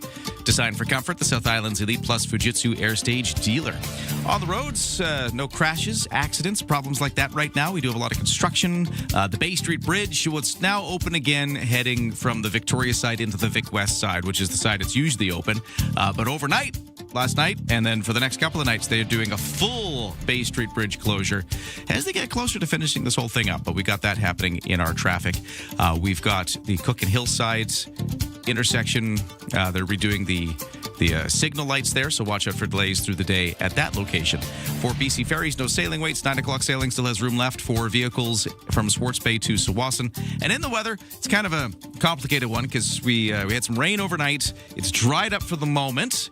We're actually seeing some blue patches out there amongst the clouds, but we do still have a small chance of scattered showers for the Greater Victoria region today. And we're seeing a lot of wind off the Juan de Fuca Strait, highs to hit 16 degrees. It all starts to clear up tonight, and then by tomorrow, we're into some sunshine, highs of 18, and that's where we really change. Now we're just into sunshine after that, right through the weekend, and temperatures by the weekend getting up to the mid to high 20s. Right now, it's just 10, a little cooler, a little more unsettled today. Let's get started. Start your day informed and entertained. Ryan and Lisa, mornings on CFAX 1070. They are an important part of our marine ecosystem, kelp forests, but apparently some new research out of the University of Victoria has found they are disappearing at a rate different than what we thought they were. We thought there was some blips happening because of, the blob, marine warm water and all that, but could this be a deeper problem? Somebody who's studying that is a University of Victoria PhD student, lead author of this study into kelp forests that we're talking about here, Brian Timmer, who's joining us on the line. Brian, how you doing? I'm doing great. Thanks for having me. Great to talk to you. Maybe we should set the scene a little bit here. For those who don't know, when we talk about kelp forests, what are we talking about? Yeah, so kelps are this brown seaweed that grows really fast all the way up to the surface and, makes these kind of complex structures in the water. So basically, it's really good habitat, places to live for all sorts of fishes and invertebrates. And if you think analogous to a land forest, you think of all the creatures that live in a forest, those creatures rely on the trees and the bushes and the shrubs. And so in kelp forest, it's kind of the same thing underwater, where if you lose all of that vegetation, you're losing not only the habitat, but also the food for a lot of these creatures. Are the Vancouver Island kelp forests, or the BC coastal ones we see, are they kind of the same you find all over the world, or are ours different or unique in any way? Well, it's a bit of a mixed bag. There are some species that we have here, some species of kelps that are pretty similar to what you'd find around the world. But then there are also, we do have some of the highest biodiversity, meaning the most types of species of kelp, basically next to Japan. So we're like the second highest biodiversity of kelp in the world. So we have a lot of unique species as well, which makes it really fun to study kelp on our coast. Wow, cool. So we're big for our kelp forests, but we got a problem, right? And we have noticed, and it's been in the news, these die-offs that have been reported. And you've been looking into them, and you've been discovering something a little different about what could be behind this, or at least a little deeper. Tell me what you've been studying. Yeah, so, a lot of the work that we do is looking at baselines, right? So anytime you want to do some sort of a comparison of how things are changing, you need to have a good baseline that you can compare from. And so a lot of the work over the last, 5 or so years, 10 years, has been using sort of that blob heat wave that we had, it was a record-breaking heat wave that hit the North Pacific coast. And we were looking sort of before and after this big blob heat wave and noticed, a lot of the kelp died because the water got so warm that it just sort of disintegrated and couldn't reproduce and disappeared. So the thought then was the blob, this big warm water patch in the ocean, this caused it. That was sort of the original thinking? Yeah, and that's still definitely the case. The blob was really bad for many parts of the coast. And there's some other things too. There's issues with sea urchins that come up. So it's not all the heat. It's a very dynamic coast, even just from Victoria to Nanaimo, we have really big differences in what's going on in the ocean. But we know that the ocean has also been warming for longer than just the past decade. If you look at the temperature records, we have really good lighthouse temperatures that the government's been collecting. Somebody goes out with a bucket and a pail every day in some places for like the last 100+ years, and they put the bucket in the water, they take a scoop of the water, and they put a thermometer in there, and they just measure that temperature. And so we have amazing temperature records compared to much of the world of what's been going on. And so we can use that and look further back at baselines going back longer than just that blob heat wave. And so that's kind of where the study came about, is we found these great aerial photos, so photos taken from an airplane in the University of Victoria archives that showed that kelp forests up around the Comox, Denman Island area were about 10 times larger than we ever thought that they were, based on this more sort of recent analyses that we had been doing. Wow, okay, so this has been a much longer, deeper trend of losing our kelp forests. So you can determine that has happened. Are you able to determine why it's happened? Yeah, and that part definitely gets a little bit trickier. But again, thanks to these great temperature records, and we used some satellite imagery to sort of go back and see how far back into the the mid-1980s to see if we could spot these kelp forests in these satellite images, because that's one of the most useful tools for looking at sort of historical kelp populations is satellites.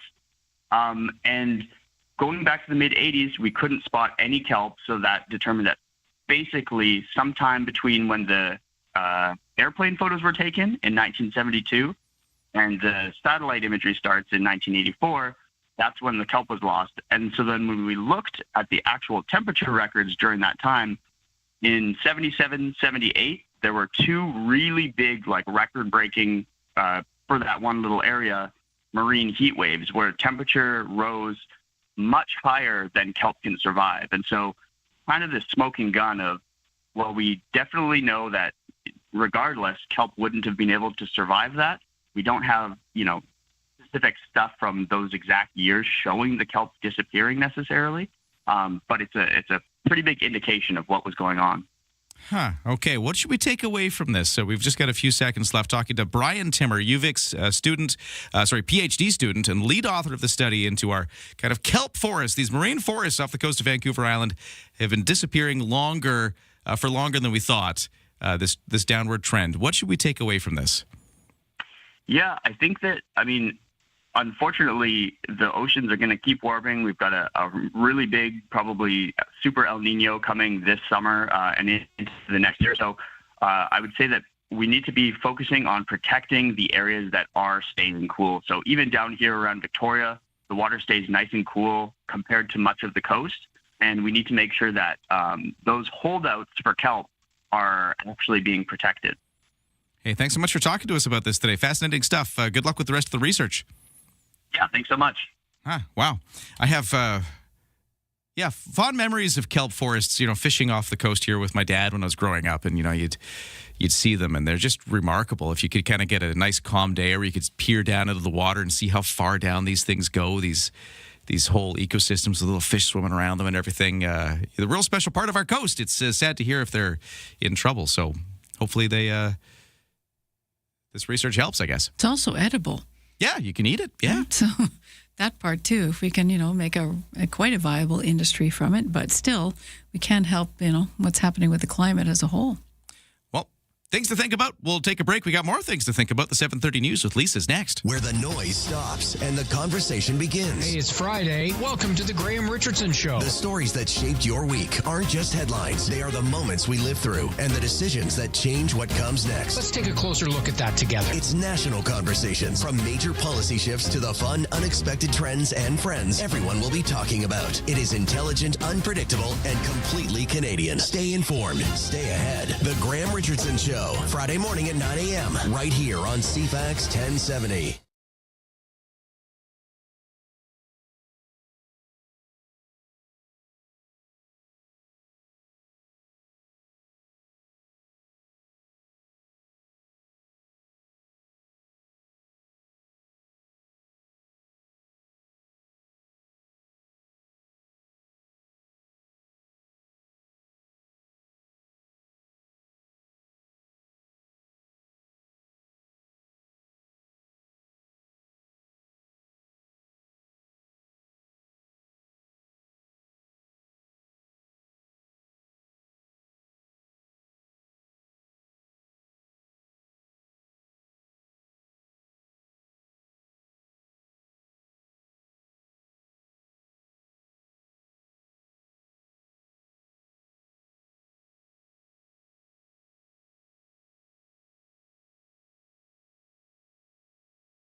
CFAX Victoria. An iHeartRadio station.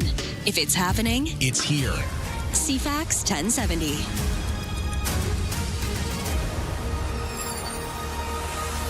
Hey, good morning. It's 7:31 on Tuesday, June 9th. A few blue patches amongst the clouds right now, but we do have a chance of showers still in the forecast for today before it all gets nice and summery starting tomorrow. Full forecast to come.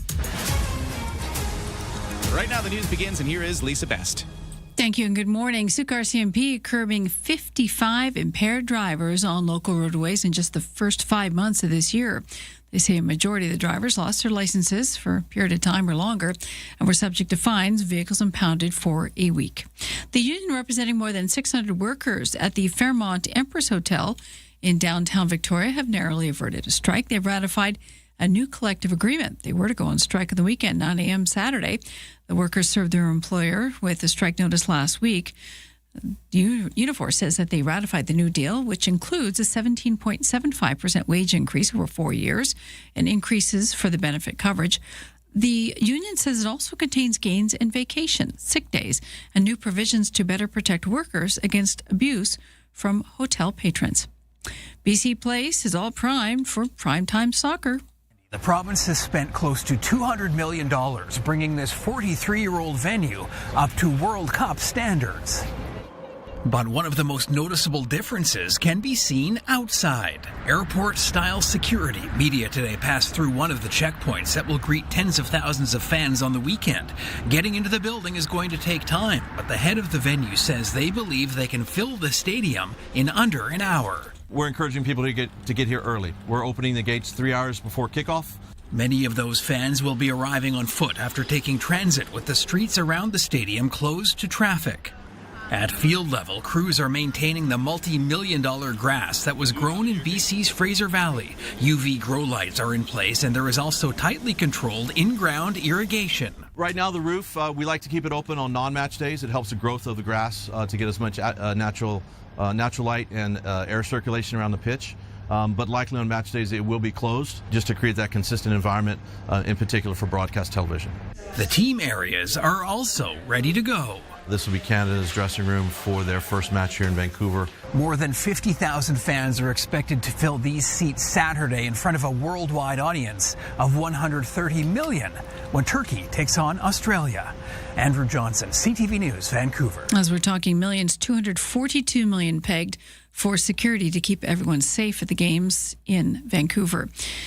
Out east, Toronto in trouble for detailing its move to purchase and resell FIFA tickets for a profit have been among the most dominant headlines leading to Friday's kickoff of the tournament in Toronto, with Canada on the field, leaving many fans priced out of the market. CTV's Sean Lathong has details. According to the city, all FIFA host cities are able to purchase 1.5% of tickets in their city, which is believed to be about 3,500 tickets in Toronto. The city choosing to sell the tickets and use the money to help pay for their share of hosting the games and not using the municipal property tax base. Somebody's making money there. Fans not pleased. A statement from Toronto's mayor office confirms about 450 corporate hospitality and donor packages have been sold, saying the model helped to reduce the amount of tax dollars needed to fund the games. And scientists at the U.S. Geological Survey busy looking into that earthquake that struck off the western coast of Cuba on Monday. They say it's a rare one. USGS scientist Dara Goldberg says this quake was strong for a part of the world that isn't active for earthquakes. This is the largest instrumentally recorded earthquake in the Gulf since at least 1950. The magnitude of the quake was 6.1. Its depth was 26 kilometers. Goldberg said this earthquake formed on the same tectonic plate rather than at a plate boundary. I'm Mark Mayfield. And that's your news to 7:35.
Your CFAX 1070 news poll question this morning, we're asking, do you plan to attend local sporting events this summer? About 5% say frequently, about a quarter make that frequently, a quarter say occasionally, and about 65% say no. You can vote at CFAX1070.com or the iHeartRadio app. I'm Lisa Best, your news time, 7:36.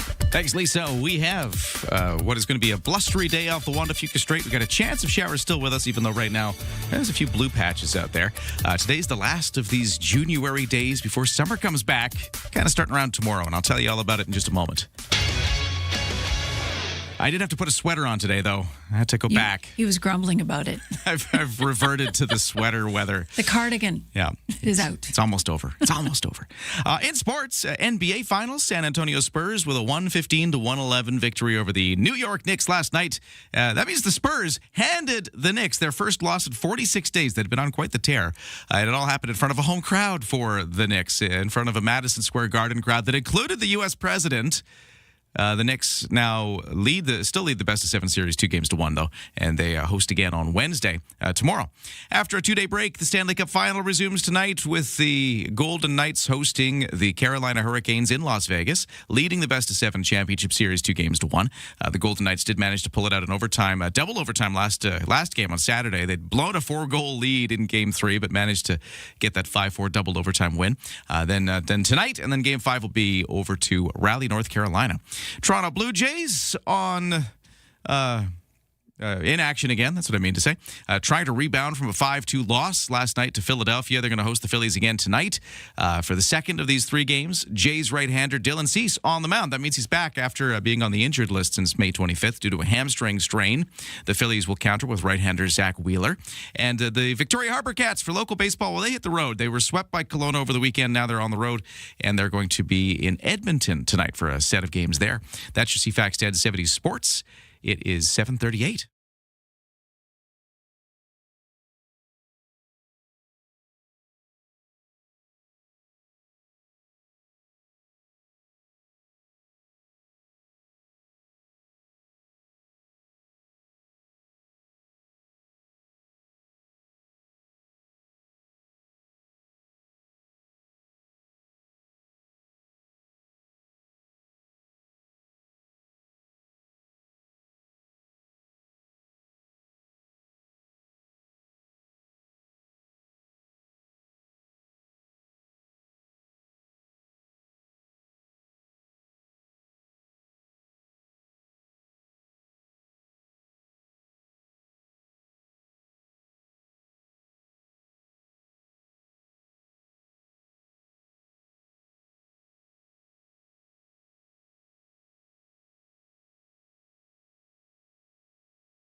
CFAX Morning Show brought to you by Coastal Heat Pumps. For a comfortable home no matter the season. Big savings on your heating bill. Talk to Coastal Heat Pumps. Designed for comfort. South Island's Elite Plus Fujitsu Air Stage dealer.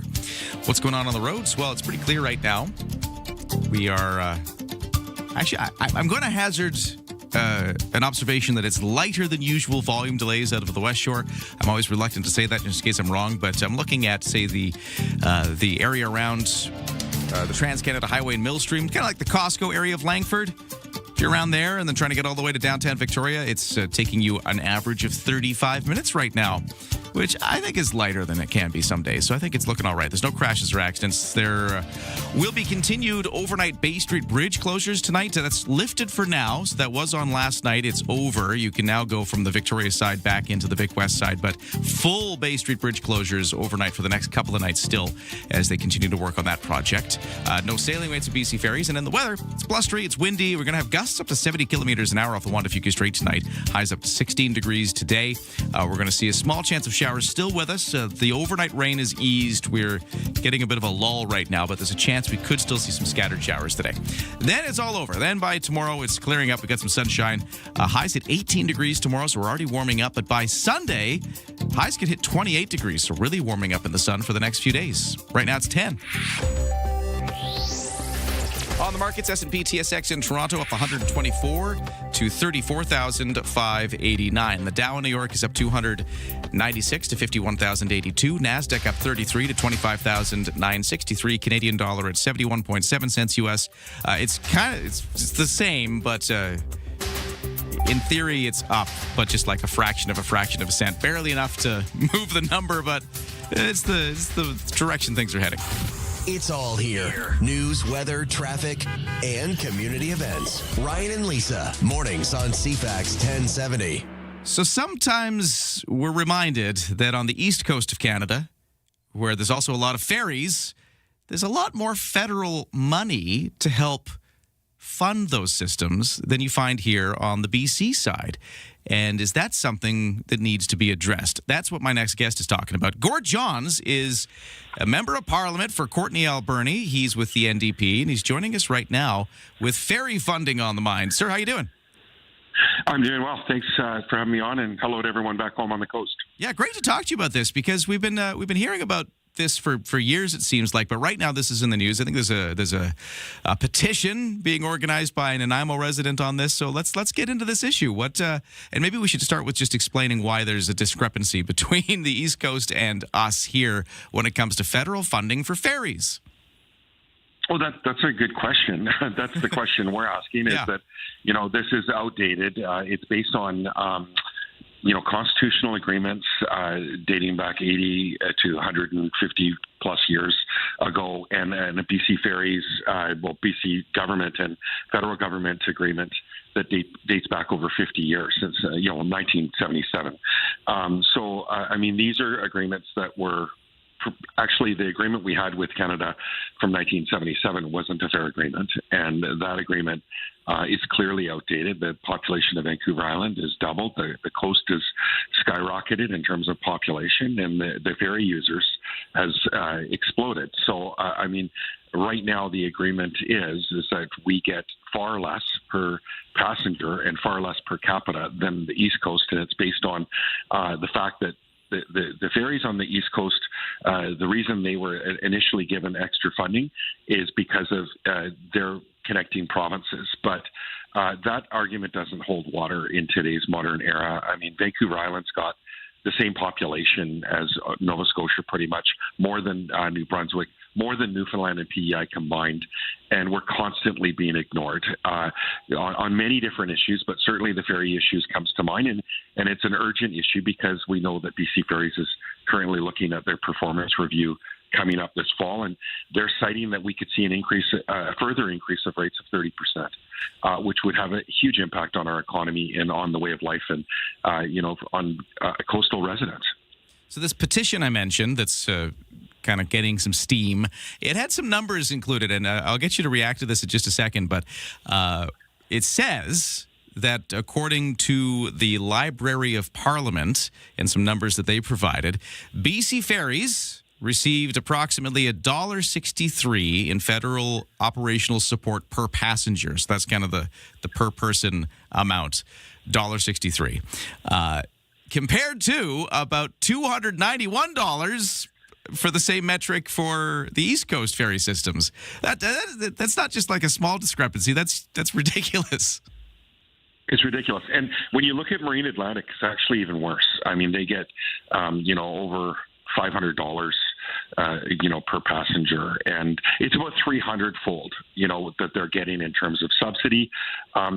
We don't think that we should be taking away funds from Marine Atlantic or Atlantic Ferry Services. Absolutely, we believe that the federal government should be supporting them.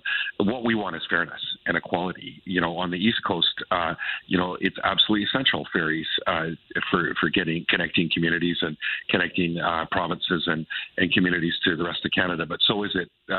So for Vancouver Islanders, people in Haida Gwaii, North Central Coast, Sunshine Coast, and people in the Lower Mainland that come to the island and back, and the Gulf Islands, of course. So, we know this firsthand. Hey, I remember being a kid and it was less than $20 for, our family to go to the mainland and back. And we used to go over, frequently. For every holiday, we went over and visited family. Well, I was talking to my mom the other day, who lives in Victoria, and she says it's been over a decade since she's gone to the Lower Mainland.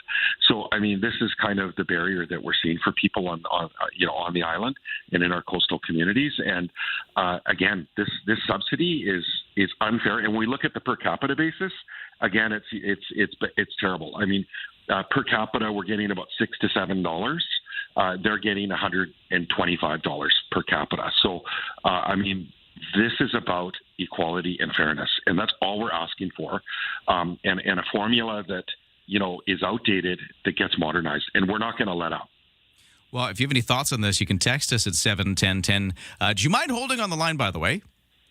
No problem. Yeah, because I'd like to keep talking about this. So that's just the issue, just reminding everybody that this exists. And now there's this petition by an Nanaimo resident trying to make some change, or at least, garner some attention on this. And I'd like to ask what you're doing about this in Parliament, too, because I got NDP Member of Parliament for Courtney Alberni, Gord Johns here. We'll get back to this conversation in just a moment. But first, we should check the news. Let's hear about what's happening. Lisa Best with the top stories of the day in the CFAX newsroom. Over to you, Lisa, with the news.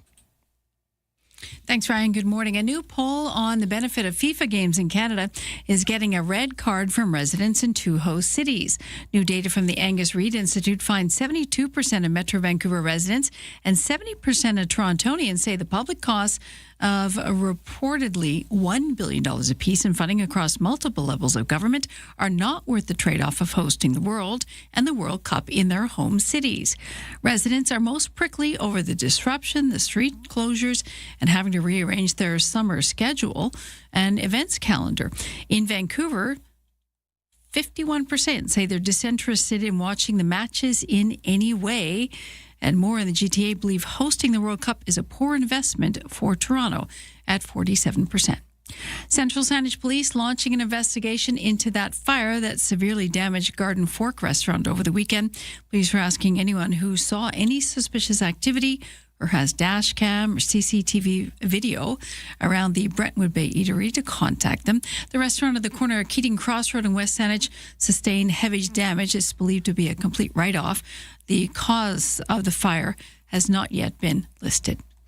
Oceanside RCMP recovering a stolen travel trailer after the rightful owner happened to see it being towed down Highway 19. The $80,000 rig stolen in the early hours of June 4th in the Campbell River area. The vehicle towed and stopped on Highway 4 west to Qualicum Beach. 4 occupants of the truck were arrested by RCMP. 1 apparently had outstanding warrants. That's your news to 7:49. We'll be back to our conversation in just a moment about the discrepancy in federal funds for ferry services between the West Coast here and the East Coast, where they get a lot more money. That's at least what NDP Member of Parliament for Courtney Alberni, Gord Johns, is telling us. And we're back to that conversation in just a moment. From CFAX 1070. Here's what's happening around the island. June 13th from 11 to 5 at Ship Point. It's the Summer of Soccer Family Fun Day. There's free music, games, and food. Details at dvba.ca/Summer of Soccer. Help care for local wildlife and enter to win with Wild Ark Raffle. Tickets available June 1st to 18th at spca.bc.ca. Get more event info at cfax1070.com. If it's happening, it's here. CFAX 1070.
CFAX Morning Show brought to you by Thrifty Foods. Right now, Scene Plus members save 40% off BC fresh, boneless, skinless chicken breast, but the offer ends tomorrow. Okay, for traffic and weather, no crashes, no accidents right now, no sailing waits at BC Ferries. We're looking all good. We're talking about BC Ferries for a different reason, though. Let's get back to that with our guest right after a quick look at the weather, where it's a bit windy today. We got a chance of showers still, even though we've kind of hit a break in the rain after, yesterday.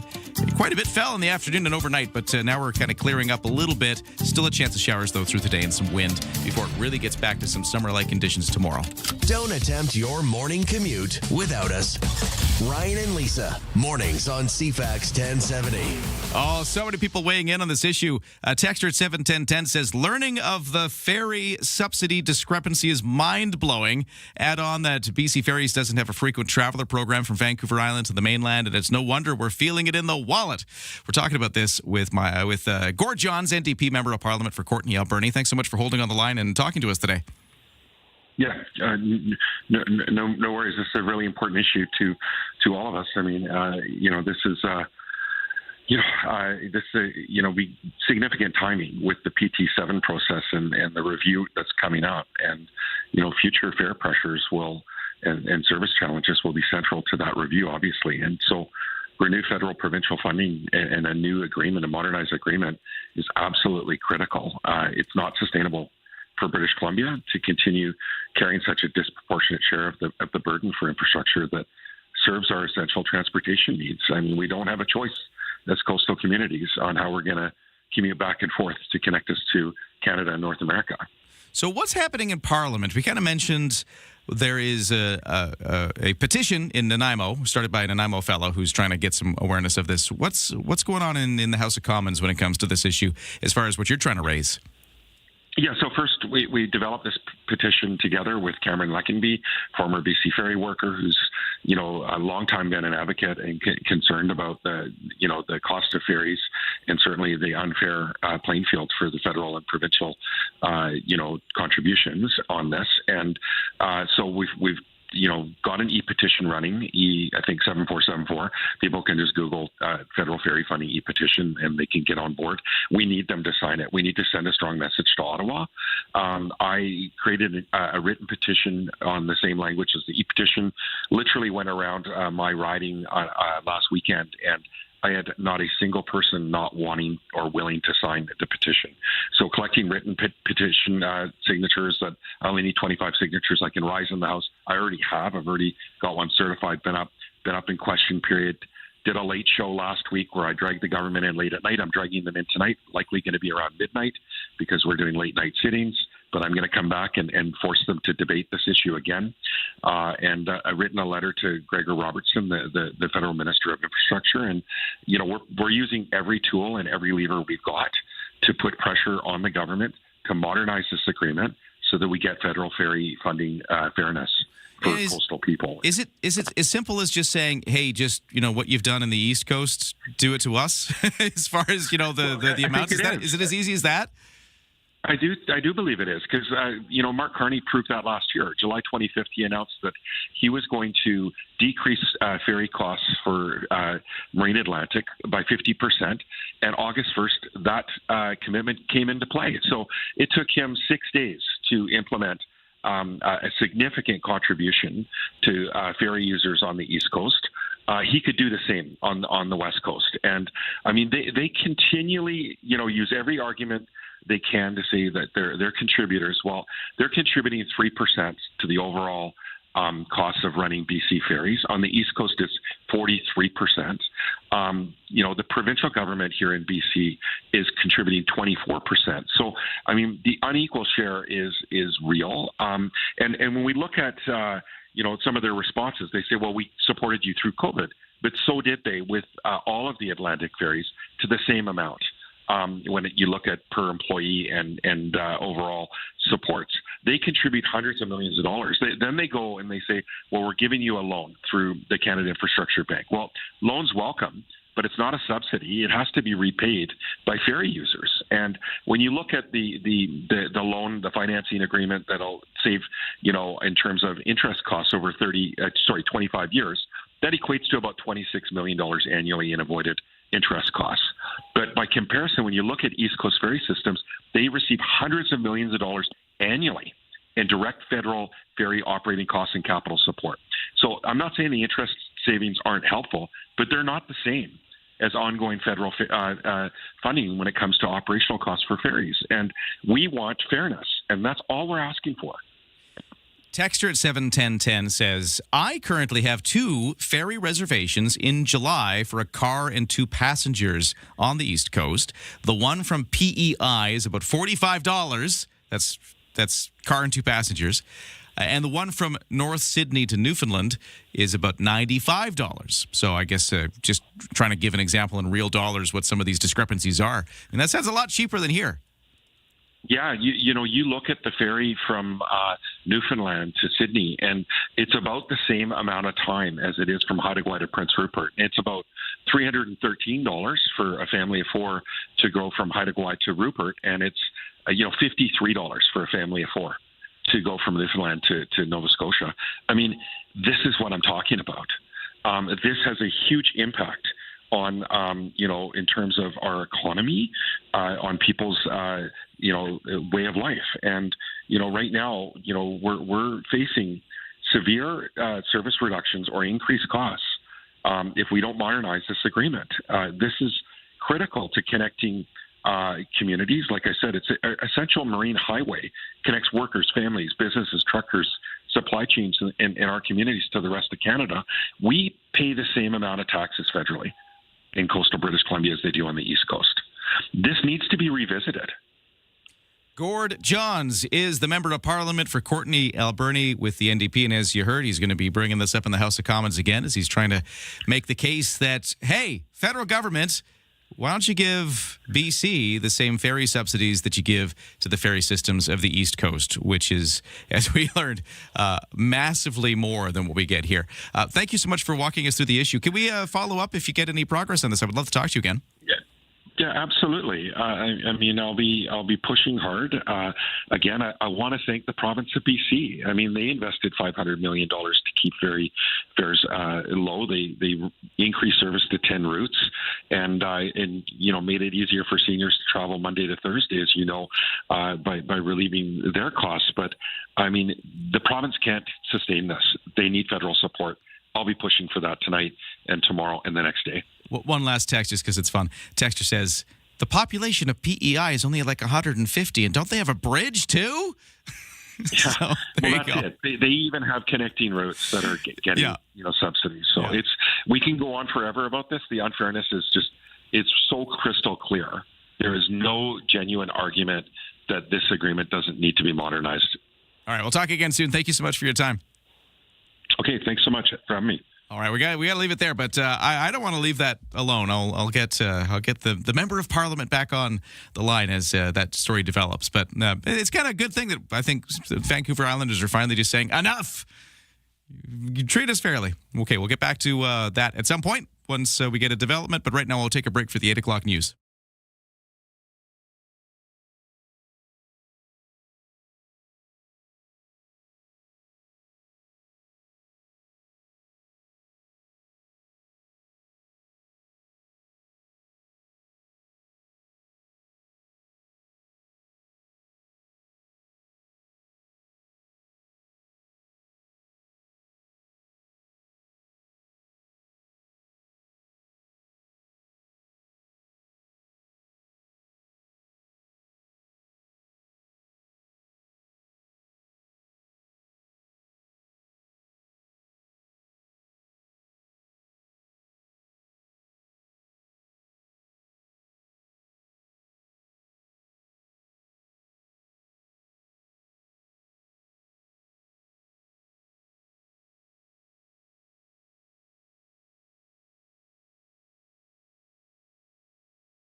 CFAX Victoria. An iHeart radio station. If it's happening, It's here. CFAX 1070.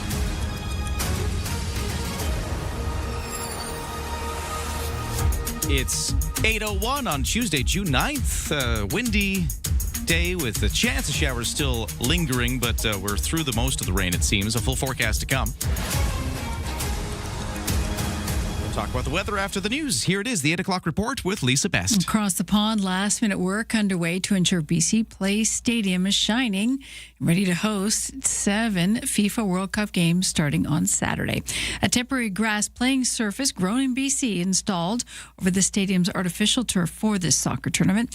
Don Hardman, Executive Director of Stadium and Venue Management for FIFA 26 Canada, says the team is spending several hours every day maintaining that grass ahead of the games that Vancouver will host. This pitch was grown out in the Fraser Valley, has been installed for about a month now.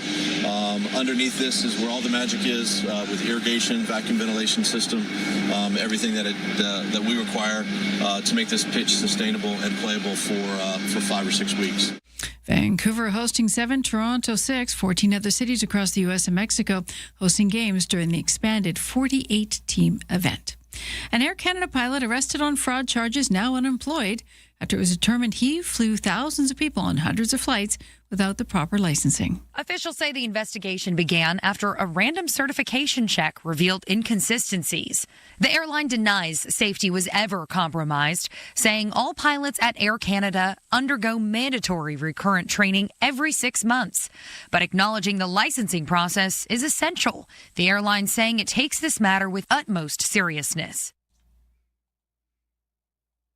The Global Energy Show kicking off today in Calgary with an address from Canada's Natural Resources Minister, followed by sessions featuring a diverse slate of political and corporate leaders from this country and afar. Along with Tim Hodgson's speech on building an energy superpower, day one of the 3-day conference is set to include discussions with Alberta Premier Danielle Smith and BC Energy Minister Adrian Dix. At last year's event, Smith made an early push for a new pipeline to the Northwest Coast.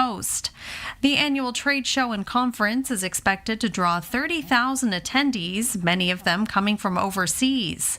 The event takes place as the Middle East conflict rattles energy markets, and Ottawa looks to bolster Canada's status as a reliable energy supplier. Michelle Zadikian, The Canadian Press. Prime Minister Mark Carney says it's good news that the Gordie Howe Bridge between Windsor, Ontario and Detroit will open soon. He spoke to reporters ahead of a cabinet meeting in Ottawa this morning. It's positive news. Obviously, the bridge will be open at the end of the week, and a symbol, but also a fact of cooperations between our countries. Great for Canadians going across the border, Americans coming across the border, and for commerce. Bridge over troubled water, the immediate future of the span was cast in doubt when the U.S. president insisted earlier this year that the U.S. should be compensated because he was allowing it to open. Carney did not say whether Canada actually offered concessions to get the bridge opened. Pilots from U.S. Army helicopter rescued near the Strait of Hormuz today. It's not clear what caused the crash, but it comes as a ceasefire between Iran, the U.S., and Israel is barely holding on. The fierce missile attacks between Israel and Iran had tested the ceasefire and threatened to push the Middle East back into a full-blown war. After Iran fired a barrage of missiles at Israel over the weekend, the president tried to convince Israel not to strike back, telling Axios, "I'm calling Netanyahu right now and telling him not to attack Iran in response." But the Israeli prime minister defied Trump, firing back at Iran anyway.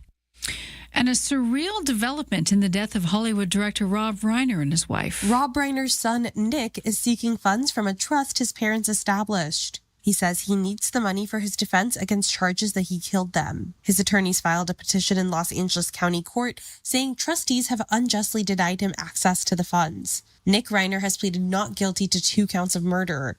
He retained a high-profile lawyer, but funding issues led to the lawyer's withdrawal. The trust, established in 1993, was supposed to provide Reiner with funds at ages 30 and 35, but he says he never received them. I'm Haya Panjwani.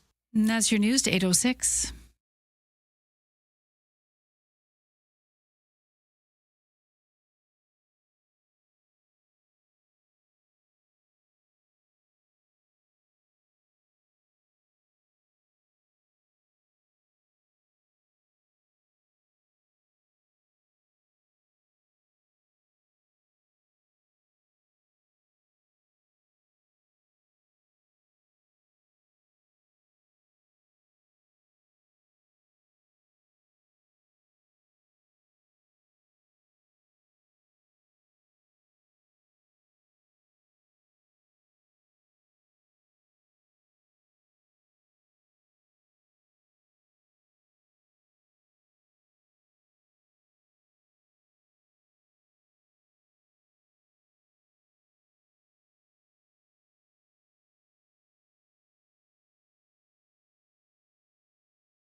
CFAX 1070 news poll question. We're asking, do you plan to attend local sporting events this summer? 4% say frequently, around 24% saying occasionally, and the rest saying no. You can vote at CFAX1070.com. Also, the iHeartRadio app. And Lisa, best your news time is 8:07. Hey, thanks, Lisa. CFAX Morning Show brought to you by Bluebird Cabs. Need a cab? Download the new Bluebird Cabs app. At Bluebird Cabs Ltd., they're proudly local and a Canadian-owned and run business since 1946. Over to the CFAX 1070 Sports, where we have a lot going on, including the NBA Finals continuing. Last night, San Antonio Spurs with a 115-111 victory over the New York Knicks. Spurs handed the Knicks their first loss in 46 games, and they did it in front of a Madison Square Garden crowd that included the U.S. President, Donald Trump. The Knicks, who lead the best-of-7 series 2-1, host Game 4 now on Wednesday. The Stanley Cup Finals are resuming tonight with the Vegas Golden Knights hosting the Carolina Hurricanes. Vegas leads the best-of-7 series 2-1 after their 5-4 win in double overtime back on Saturday. And after tonight, Game 5 will be Thursday in Raleigh, North Carolina. Head coach, by the way, Rod Brind'Amour, has decided who will be in goal for the Hurricanes when they face the Golden Knights tonight, but he wouldn't say it publicly yesterday. So we're going to see what happens tonight. I guess it'll be a surprise. And let's talk about baseball. Toronto Blue Jays aiming to rebound from a 5-2 loss last night in Philadelphia, to Philadelphia, as it's going on in Toronto. They're going to host Phillies tonight again for the second set of games out of these three. Jays right-hander Dylan Cease will return to the mound after being on the injured list since May 25th due to a hamstring strain. And over to the local baseball. Victoria Harper Cats are on the road. They're in Edmonton tonight, where they'll start a series of games there. This after being swept by Kelowna over the weekend. That's your sports to 8:09.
CFAX 1070 traffic and weather. It's 8:10 here, and I've been sort of picking on the Costco area of Langford. We're talking like Millstream Trans-Canada Highway, and just using that as an example of how long it's taking to get from the West Shore into downtown Victoria. So from there to downtown, still about 35 minutes. I call that actually a fairly light commute, comparatively speaking, from the West Shore into Victoria.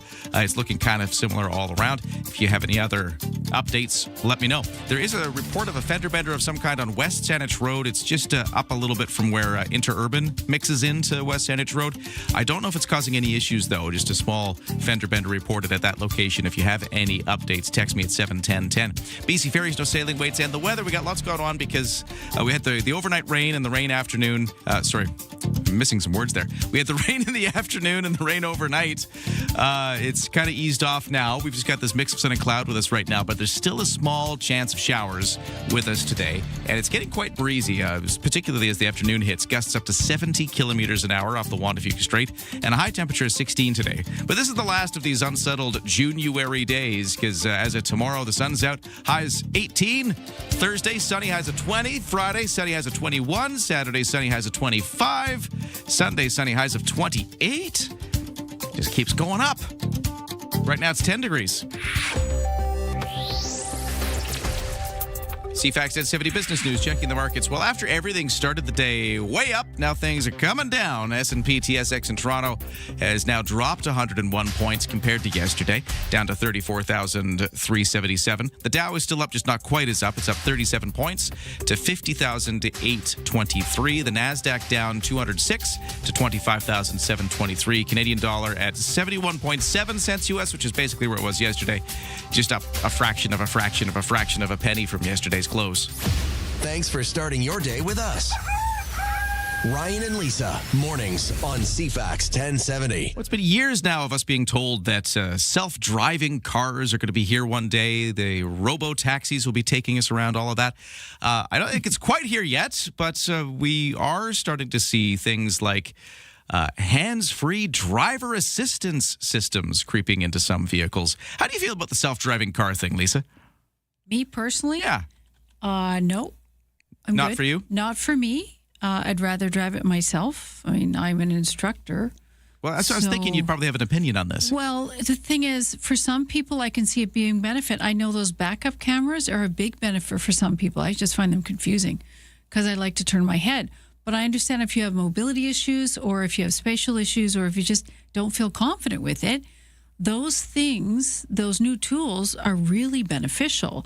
So I would say it depends. It depends on the driver, your confidence, your skill level, and being honest about those things. I don't know if I want a vehicle driving itself unless it's on tracks. Yeah.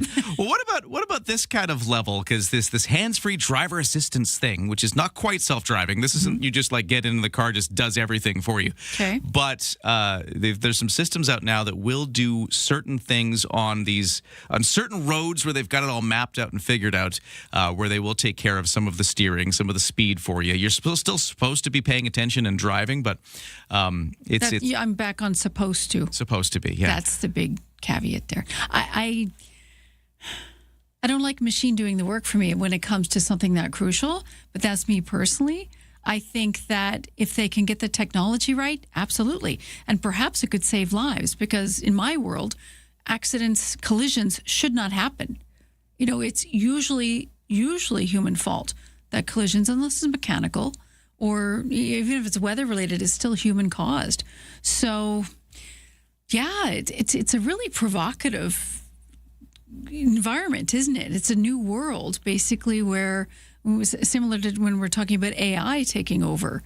How much do we want to have to relinquish control to something like that? Well, do you know who recently got an experience with this new, not quite self-driving, but sort of a step down from it, which is showing up in some new vehicles, is the Victoria driving columnist with the Times Colonist newspaper, John Ducker. He wrote about it in his recent column, his experience with this technology. So I wanted to talk to him about it. How did he feel about it? How did it go for him? He's going to join us next, Lisa. He's also a former Vic PD, so he knows what he's talking about. Yeah, so that chat. I'm curious. That chat is next. People are already texting me at 7:10 about this. This texter says people should reconsider driving if they can't turn their heads to check a blind spot. This texter says, hard no on self-driving cars. They're going to be going the absolute speed limits. They're going to be keeping everybody backed up in traffic jams. It's going to be a nightmare. See, we always think that... That's an interesting take. Right? It's going to go too slow because it's going to follow the speed limit. Oh. I like that take. Well, that's a problem. All right, we're going to get to that chat with John Ducker next. What else is going on in the world, though? Here's the news with Lisa. Maybe you felt the shift. Today is Tax Freedom Day, though here in BC, that shift actually happened last Thursday. Your wallet maybe feel heavier? It's the day of the year when you start working for yourself and not government. This according to the Smart Minds at Fraser Institute. Fiscal Studies Director Jake Cross says, if we Canadians paid all our taxes up front, we'd work the first 159 days of the year for government. Then we would start bringing home money for ourselves. Tax Freedom Day measures the total annual tax burden imposed by all levels of government on Canadian families. This year, the average Canadian family with two or more people based on their income paying about $72,000 plus in total taxes, big chunk of cash.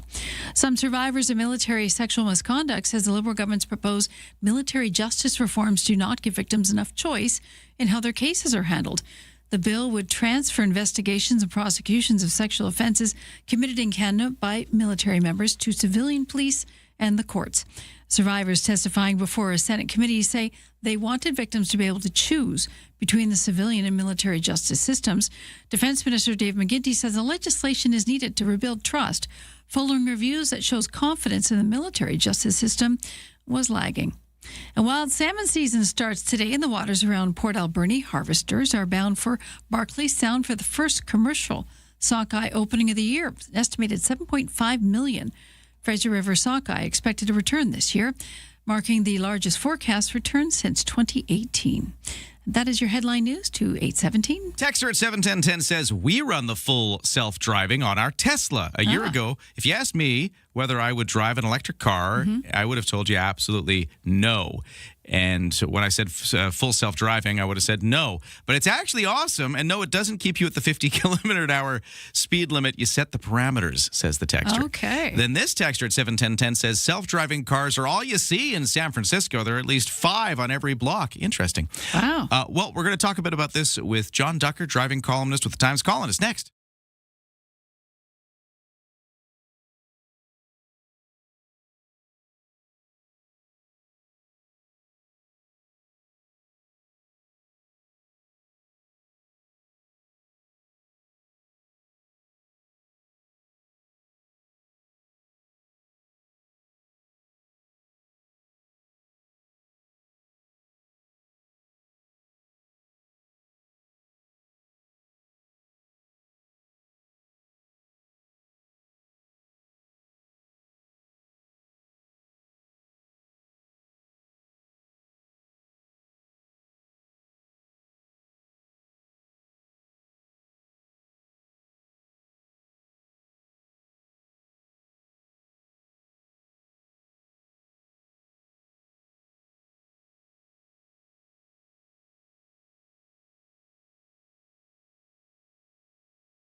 Fruit and berry plants are on sale now at Borden Mercantile. Raspberry, blueberry, strawberry, kiwi, lemon, and more are all 20% off. Borden Mercantile on Borden Street near Quadra and Mackenzie.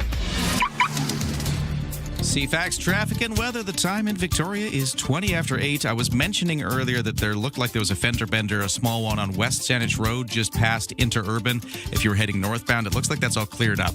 Whatever was going on there is gone. Thank you very much for keeping us up to date at 7:10:10 on things you see in traffic. No other problems right now.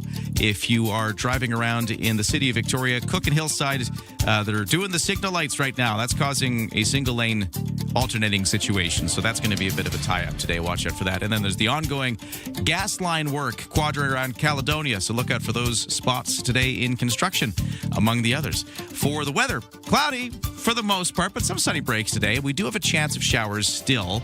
Most of the rain is over after yesterday and overnight. It looks like it's mostly gotten itself out of its system, but we could still see some scattered showers today. And the wind is blowing off the Wantafuka Strait.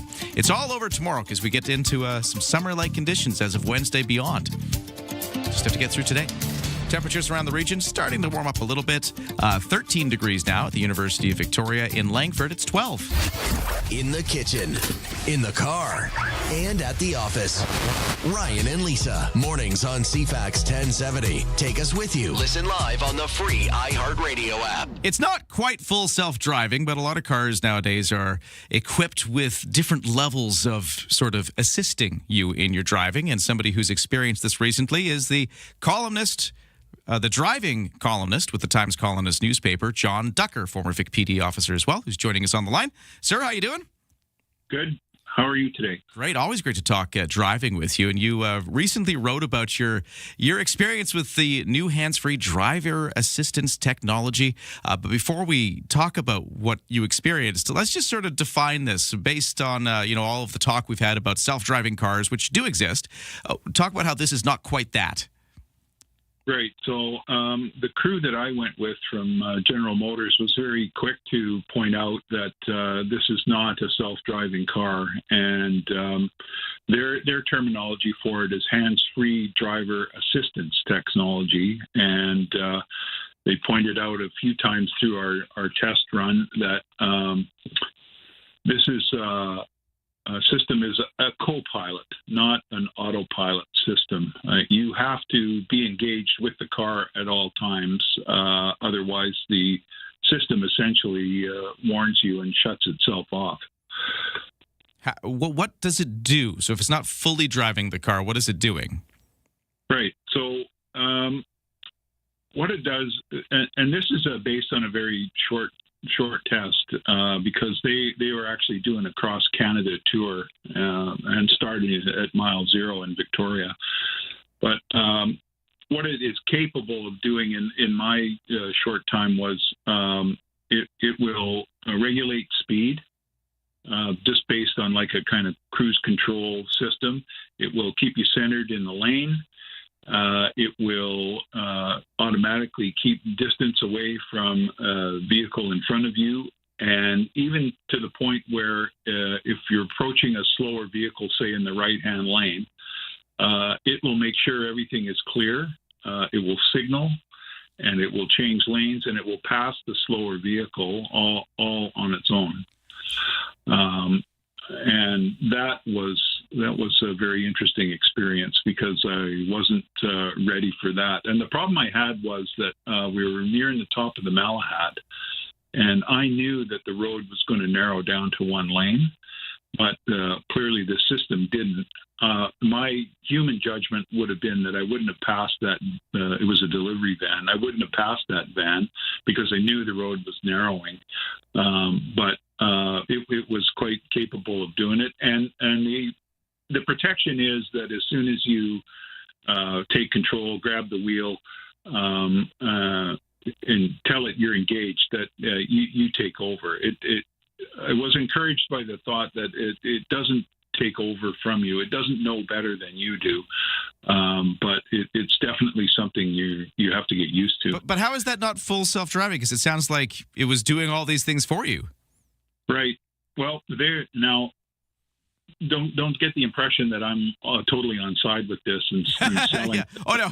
Well, we'll get your full review of your opinion after the fact. But I'm just kind of curious about how it's working because it does seem like you're still you're not necessarily doing anything during all this.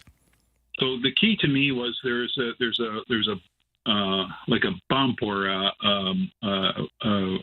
a little device on top of the steering wheel. And what that is an infrared camera that is watching your face and your eyes. And it can even see through sunglasses with the infrared technology. As soon as your attention is diverted, like you're working your phone or you're digging in your glove box or your attention is taken off the road, your eyes are moved away, it will start warning you that you can't do that. And if you ignore those warnings, it sends a vibration up through the seat and lights and bells go off. And in a worst case scenario, they explained to me, say you're having a medical episode, it will actually slow the vehicle down and pull over and call emergency services through the OnStar system. So you can't look away. You can't not be engaged in the road in front of you because of this sensor that sits on top of the steering column. Oh, John, I like the idea of a medical episode in the vehicle slowing itself, but otherwise we're engaged in highway hypnosis. If we look out the side window, we get a buzzer. Yeah, I mean, there's going to be a tolerance for that. I'm sure you can look around and that. I was nervous. This is as big as a passenger vehicle gets, right? It's a Chevy Tahoe. you could take a soccer team in this thing, and so I was not completely confident with it myself. So I was nervous. So I wasn't looking away, but there is some room to maneuver there, of course, because people look out the window outside things. They look at the buffalo passing, on the field when they're through Banff and stuff like that. So that it can handle, but sustained non-attention will alert the system. Okay. Because you got to allow for scanning. What about inclement weather? What about rain and snow? Yeah, it now. Again, I'm not the salesman here. They're claiming they have 960,000 kilometers of roads mapped throughout North America to use this Super Cruise system that's programmed into the system. And they've had well over 1 billion kilometers of test driving done on this. And it is designed to handle it. The encouraging part of it for me, too, was that it doesn't try and outthink you. When we went up through the construction north of Mackenzie there for the bus lanes that are being built on the Trans-Canada, things were getting narrow and traffic, the traffic feel was different. And there's a red light and a green light on the steering wheel. Green light means you're under autopilot, and a red light on this light means that you have to take over. And as soon as things got too challenging, the red light came on the steering wheel, and I had to take over and drive through some of the construction. But I was impressed about how it could manage through a lot of those construction sites and cones on the road and things like that. All right, well, we don't have much time left, and I want to get your verdict. At the end of all this, how did you feel? Did you like this, or is this something that you would rather give a pass on? Or what was your final thought? I'm of the generation that I'm not there yet. This may be very good on these long highways in the prairies and things like that, but I'm of the generation of driver that still needs to have, a lot of control over the driving. Well, driving columnist with the Times columnist newspaper, John Ducker, he wrote all about this in his latest column. You should check it out if you're interested in this kind of thing. And I think I think instinctively that's kind of how I feel too. Like I kind of giving up the control seems wrong. And I also just like it. Like I like driving. I don't want to. It's something I enjoy. I don't necessarily want to give it up, but that's just me. John, thank you so much for sharing your story as you experiment with new hands-free driver assistance technology that in this case General Motors was showing up. But I guess this is something that we're going to see on other cars too, eh? Oh, yeah. I've already got a call from Tesla about their product. So, well, keep us updated, and we'll talk again soon. Okay, then. All right. Well, hey, I'm not letting this thing self-drive. I'm going to push a button in a moment. I'm in control of this commercial break right before the 8. Make that happen, Ryan. I'm going to make this happen myself. And then the 8:30 news is next with Lisa Best. From CFAX 1070. Here's what's happening around the island. From June 11th to 27th, you can lock in for love with the BC SPCA Victoria and raise money to help injured, homeless, and vulnerable animals right here in Victoria. June 13th from 11 to 5 at Ship Point, it's the Summer of Soccer Family Fun Day. There's free music, games, and food. Details at dvba.ca/Summer of Soccer. Get more event info at CFAX1070.com. If it's happening, it's here. CFAX 1070.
CFAX Victoria. An iHeart radio station.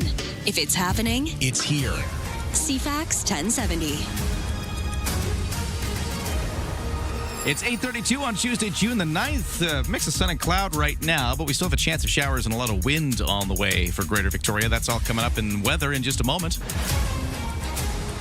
Right now, the news begins. Here is Lisa Best. Thank you and good morning. A reversal of fortune for renters in this city during the month of May. The cost of a one-bedroom, according to rentals.ca, went up 2.1% last month, going back to above the $2,000 mark. It's still just over 2% cheaper than it was the same time last year. However, anyone looking for a two-bedroom are in luck. They continue the downward trend, finally dipping below the $2,600 threshold.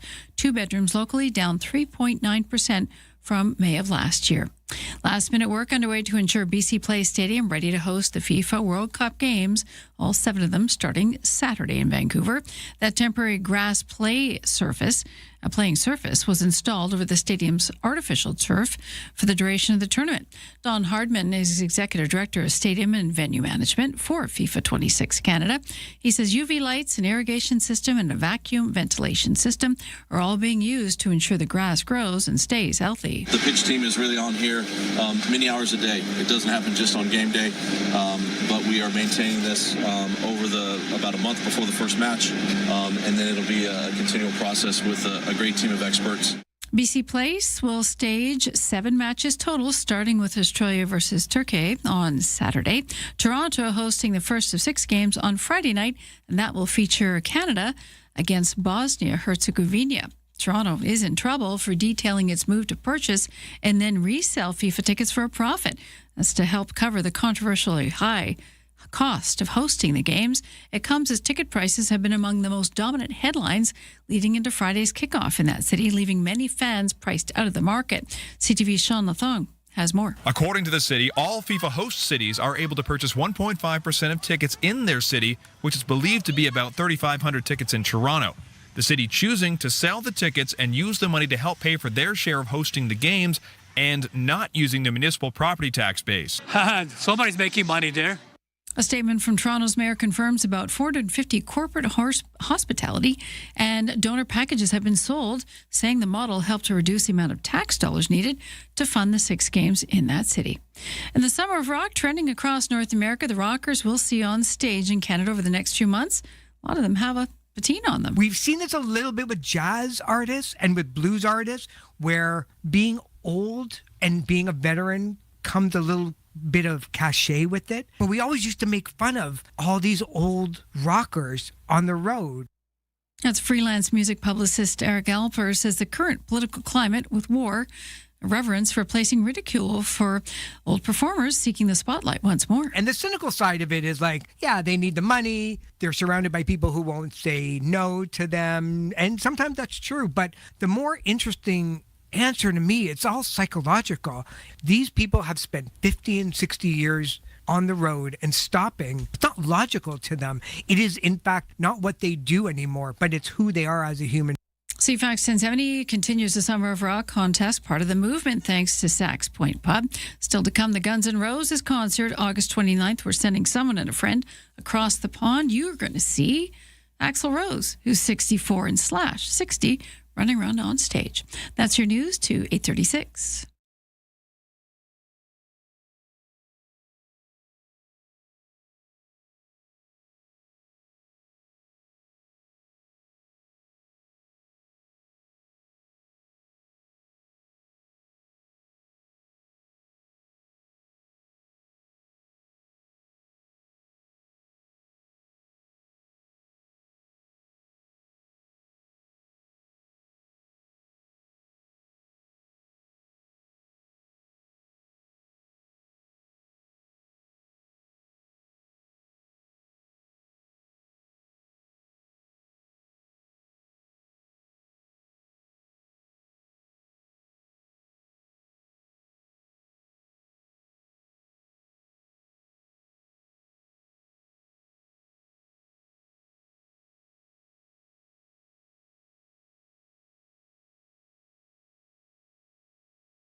CFAX 1070 news poll question. We go to our Twitter page for this one. Do you plan to attend local sporting events this summer? 14% say frequently, 43% say occasionally, and another 43% say no.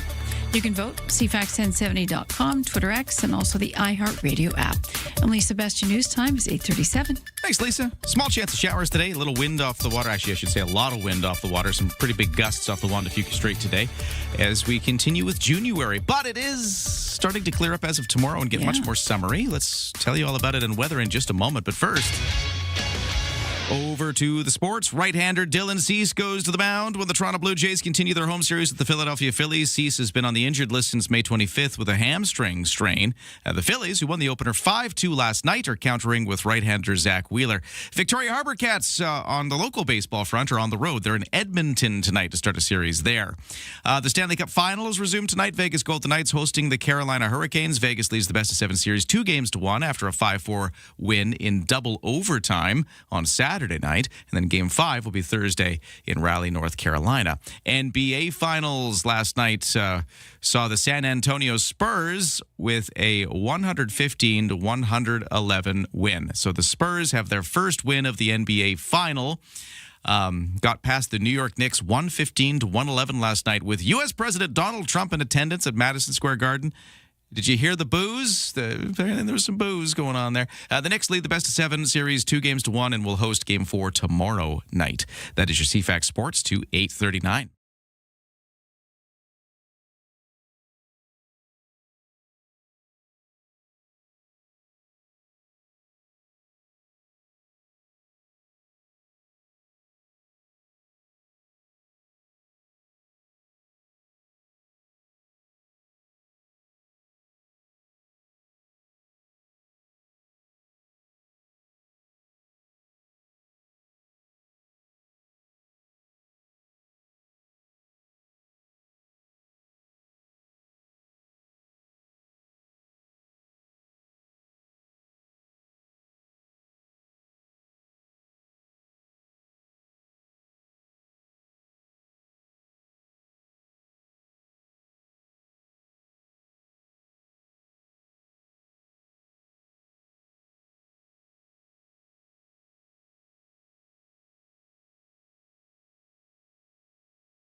It's 8:39. Let's take a look at CFAX 1070 traffic and weather. No crashes or accidents reported to me at this time. There was a little fender bender on West Saanich Road, not far from Interurban earlier in the day that seems to be clear. Nothing else of note at this time other than all the construction stuff like Bay Street Bridge, overnight closures. It's open again now. That westbound direction is the eastbound closure that's always been kind of in effect during this project.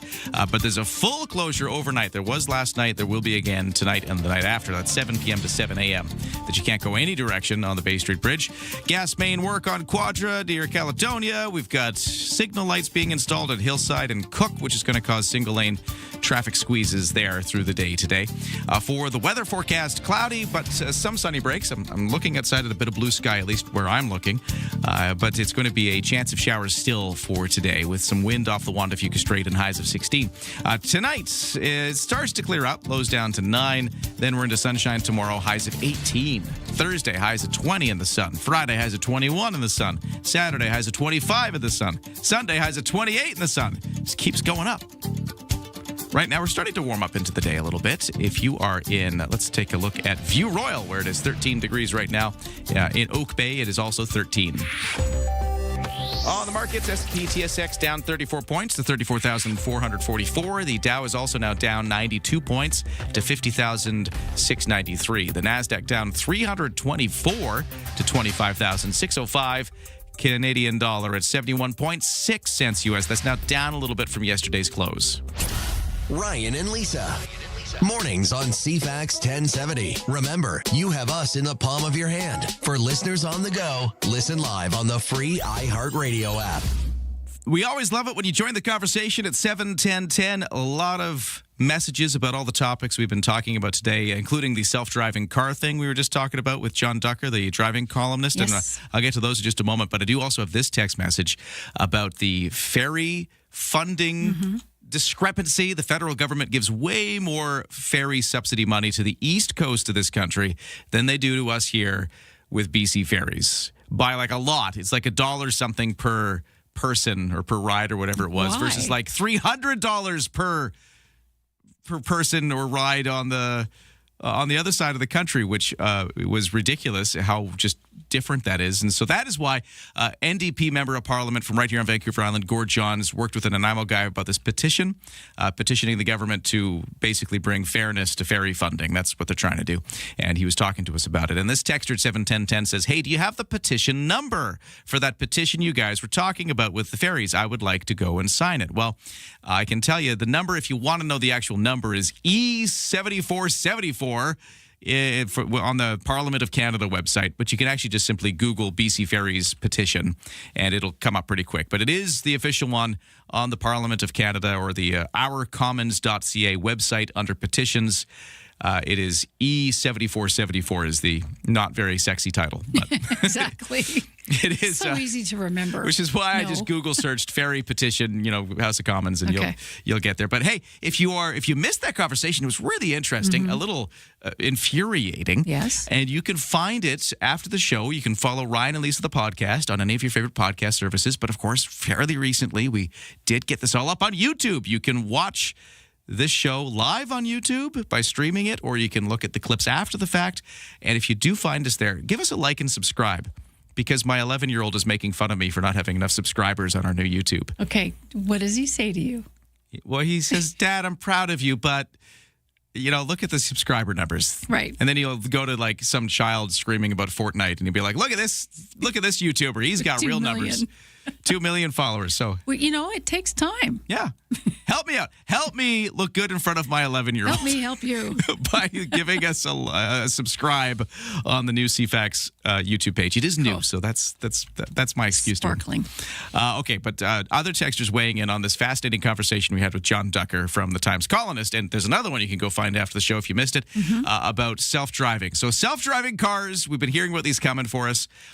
He did something that wasn't quite that far. It's this driver assist technology that several car companies, he mentioned GM is the one he got the drive, but several are coming out with, where it's, as he said, there's like a little camera that's looking at you all the time, and it knows if you're paying attention or not. And like Santa. It knows when you've been sleeping, and it knows when you're awake, quite literally. Yeah. And if you stop paying attention, it goes like red lights go off, and it's like, you got to drive. But anyways. It also gives you a zap from the seat. Well, yeah, the seat buzzes and all this stuff. To vibrate. It's crazy. This texter at 71010 says, how will these vehicles adapt to faded paint lines, and how much will these vehicles slow down traffic, which goes against going with the regular flow? I'm not sure, but he said it's an assist. Yeah. But he, like me, I like to drive. You like to drive. I like to be in control of my drive.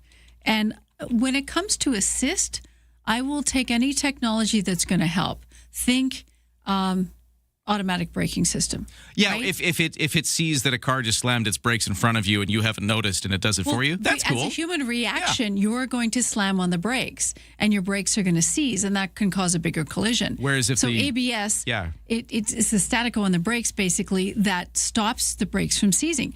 So ABS works really well. It's a really good addition. So if it's something like that, absolutely. If it's an assist that's going to make you a better driver and bring new tools to the steering wheel basically for you, then I'm all for that.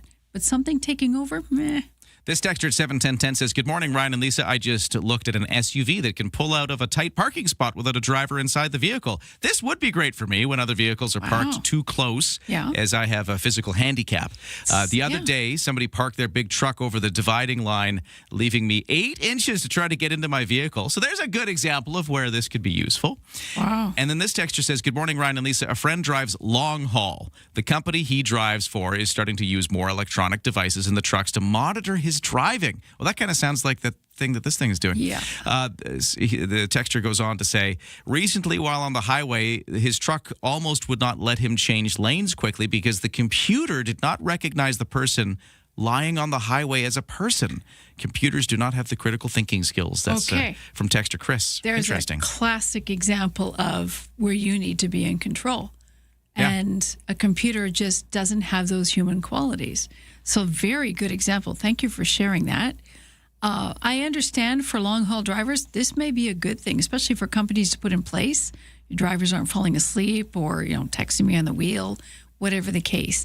But to not recognize a hazard on the road, especially when it's another person's life, that's a problem. We love it when you weigh in at 7-10-10. Keep it coming. 8:47, over to the headlines. Here's Lisa. Prime Minister Mark Carney says that new Canadian-built bridge across the Detroit River that the U.S. president threatened to block will open this week. A ribbon-cutting ceremony for the Gordie Howe International Bridge is set for Friday. The bridge itself expected to open to traffic later this month.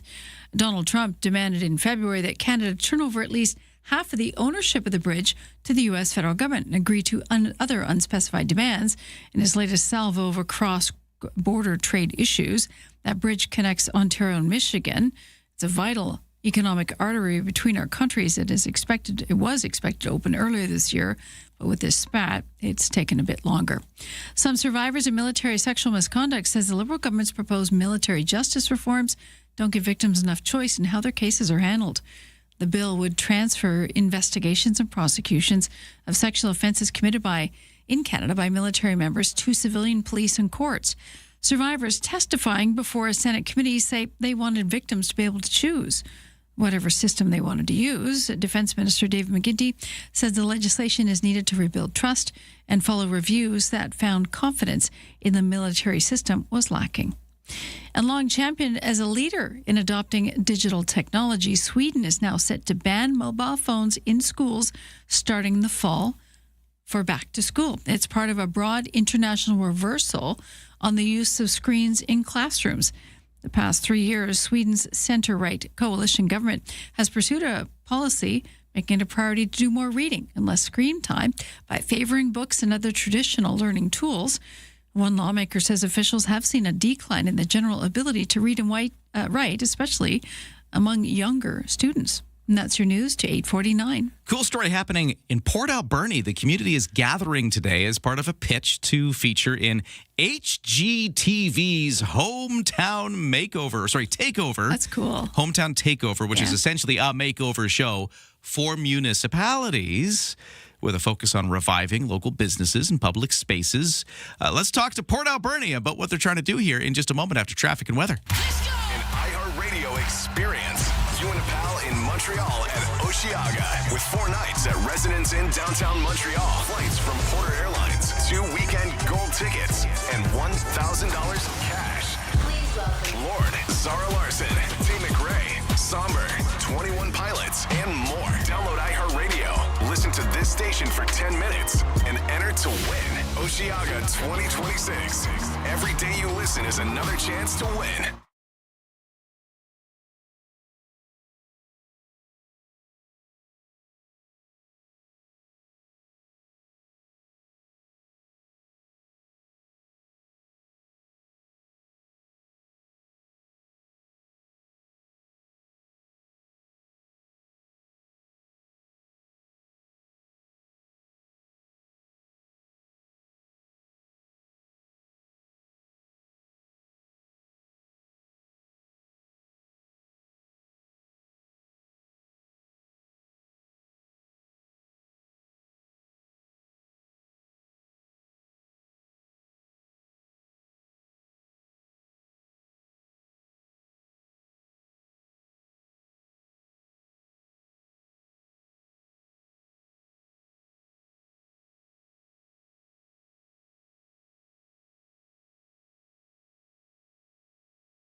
CFAX traffic and weather. It's 8:51. Things are looking fairly typical out there as far as the West Shore commute is concerned. No crashes or accidents that I've heard of, but you can text me if I'm wrong. Is there a big problem out there? Let us know at 71010. BC Ferries, no sailing waits. And for the weather, another kind of blustery, potentially wet day. A lot of the rain is already done. It kind of fell yesterday and overnight. Now we're kind of cleared up a bit, but there is still a small chance of scattered showers through the day and quite a bit of wind off the Montefiore Strait.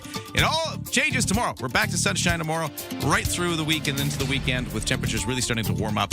We'll be at a high of 18 tomorrow, but by Sunday, it's a high of 28 in the forecast. Ryan and Lisa, mornings on CFAX 1070. Oversleepers, catch all the highlights on the latest audio podcast at CFAX1070.com and on the free iHeartRadio app. Could the Vancouver Island town of Port Alberni be the latest one to feature in HGTV's Hometown Takeover? We got the mayor of Port Alberni joining us, Sherry Minions. Hello, how are you? Hi, thank you. Thanks for having me. I'm great. I love this. So, Port Alberni, you want to make the pitch to feature in this. I guess this is what you want to do. You want to try to get onto this. Talk about how this all started. For sure. So several months ago, a member of our community actually brought it to our attention that Hometown Takeover was started looking for towns in Canada to do the first season of Hometown Takeover Canada.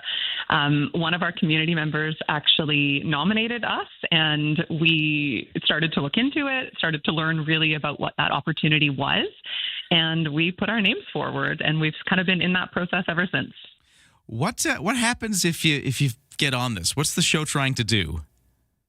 Well, the show does a series of renovations. So, if you've watched prior seasons in the States, they do renovations of residential homes, of, change makers who have made a difference in the community. They renovate businesses to fix them up, maybe businesses that have been long time in the community or really invested in a space before anyone else has taken that leadership. And then they renovate a number of community spaces as well.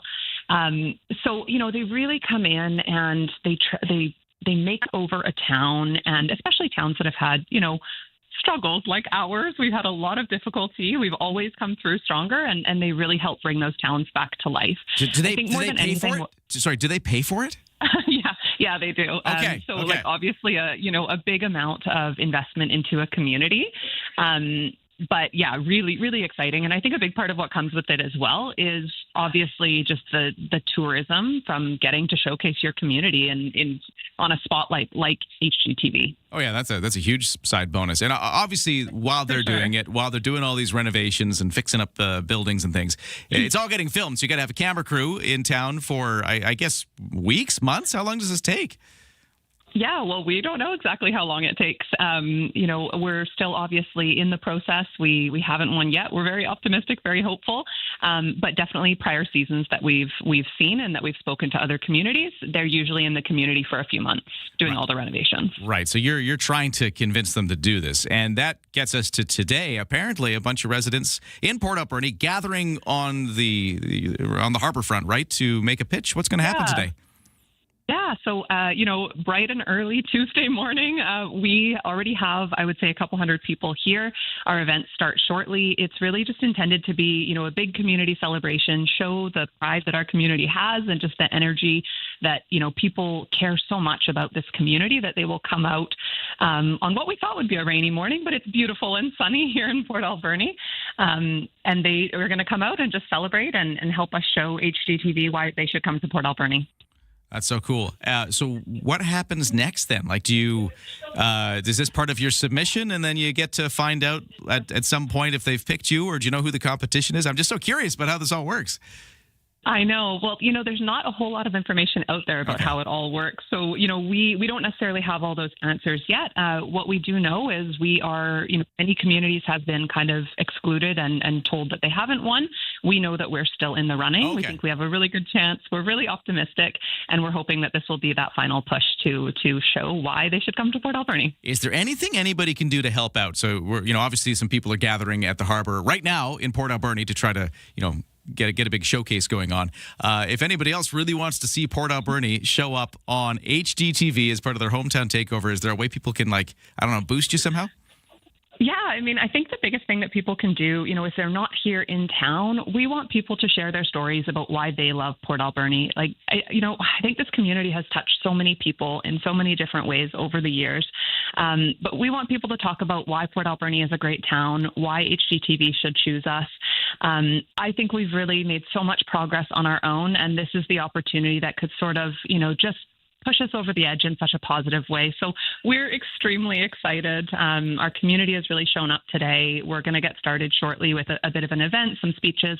We're obviously filming all of it, and hopefully this makes HGTV choose us. Sherry Minions is the mayor of Port Alberni. I would love to talk to you if you get an update. You're still in the running as far as you know. And if you get an update, let us know, okay? We will. Thank you so much. All right. That's so cool. Again, HGTV has had this show on American television focusing on American towns for a few years. This will be the first time they do it in Canada. Could Port Alberni be the first Canadian town to feature in the show and get a bunch of free renos out of the deal? I think that sounds awesome. We'll follow that. We're out of time, though, for the morning show, but there's so much more to come on CFAX 1070, so stay tuned. Lisa's got your 9 o'clock news. Vasha Capellas has got more out of Ottawa. Adam Sterling back on the talk show microphone at 11. So much to come. And thank you to Morgana Adby for producing today's show. 1, 2, 3.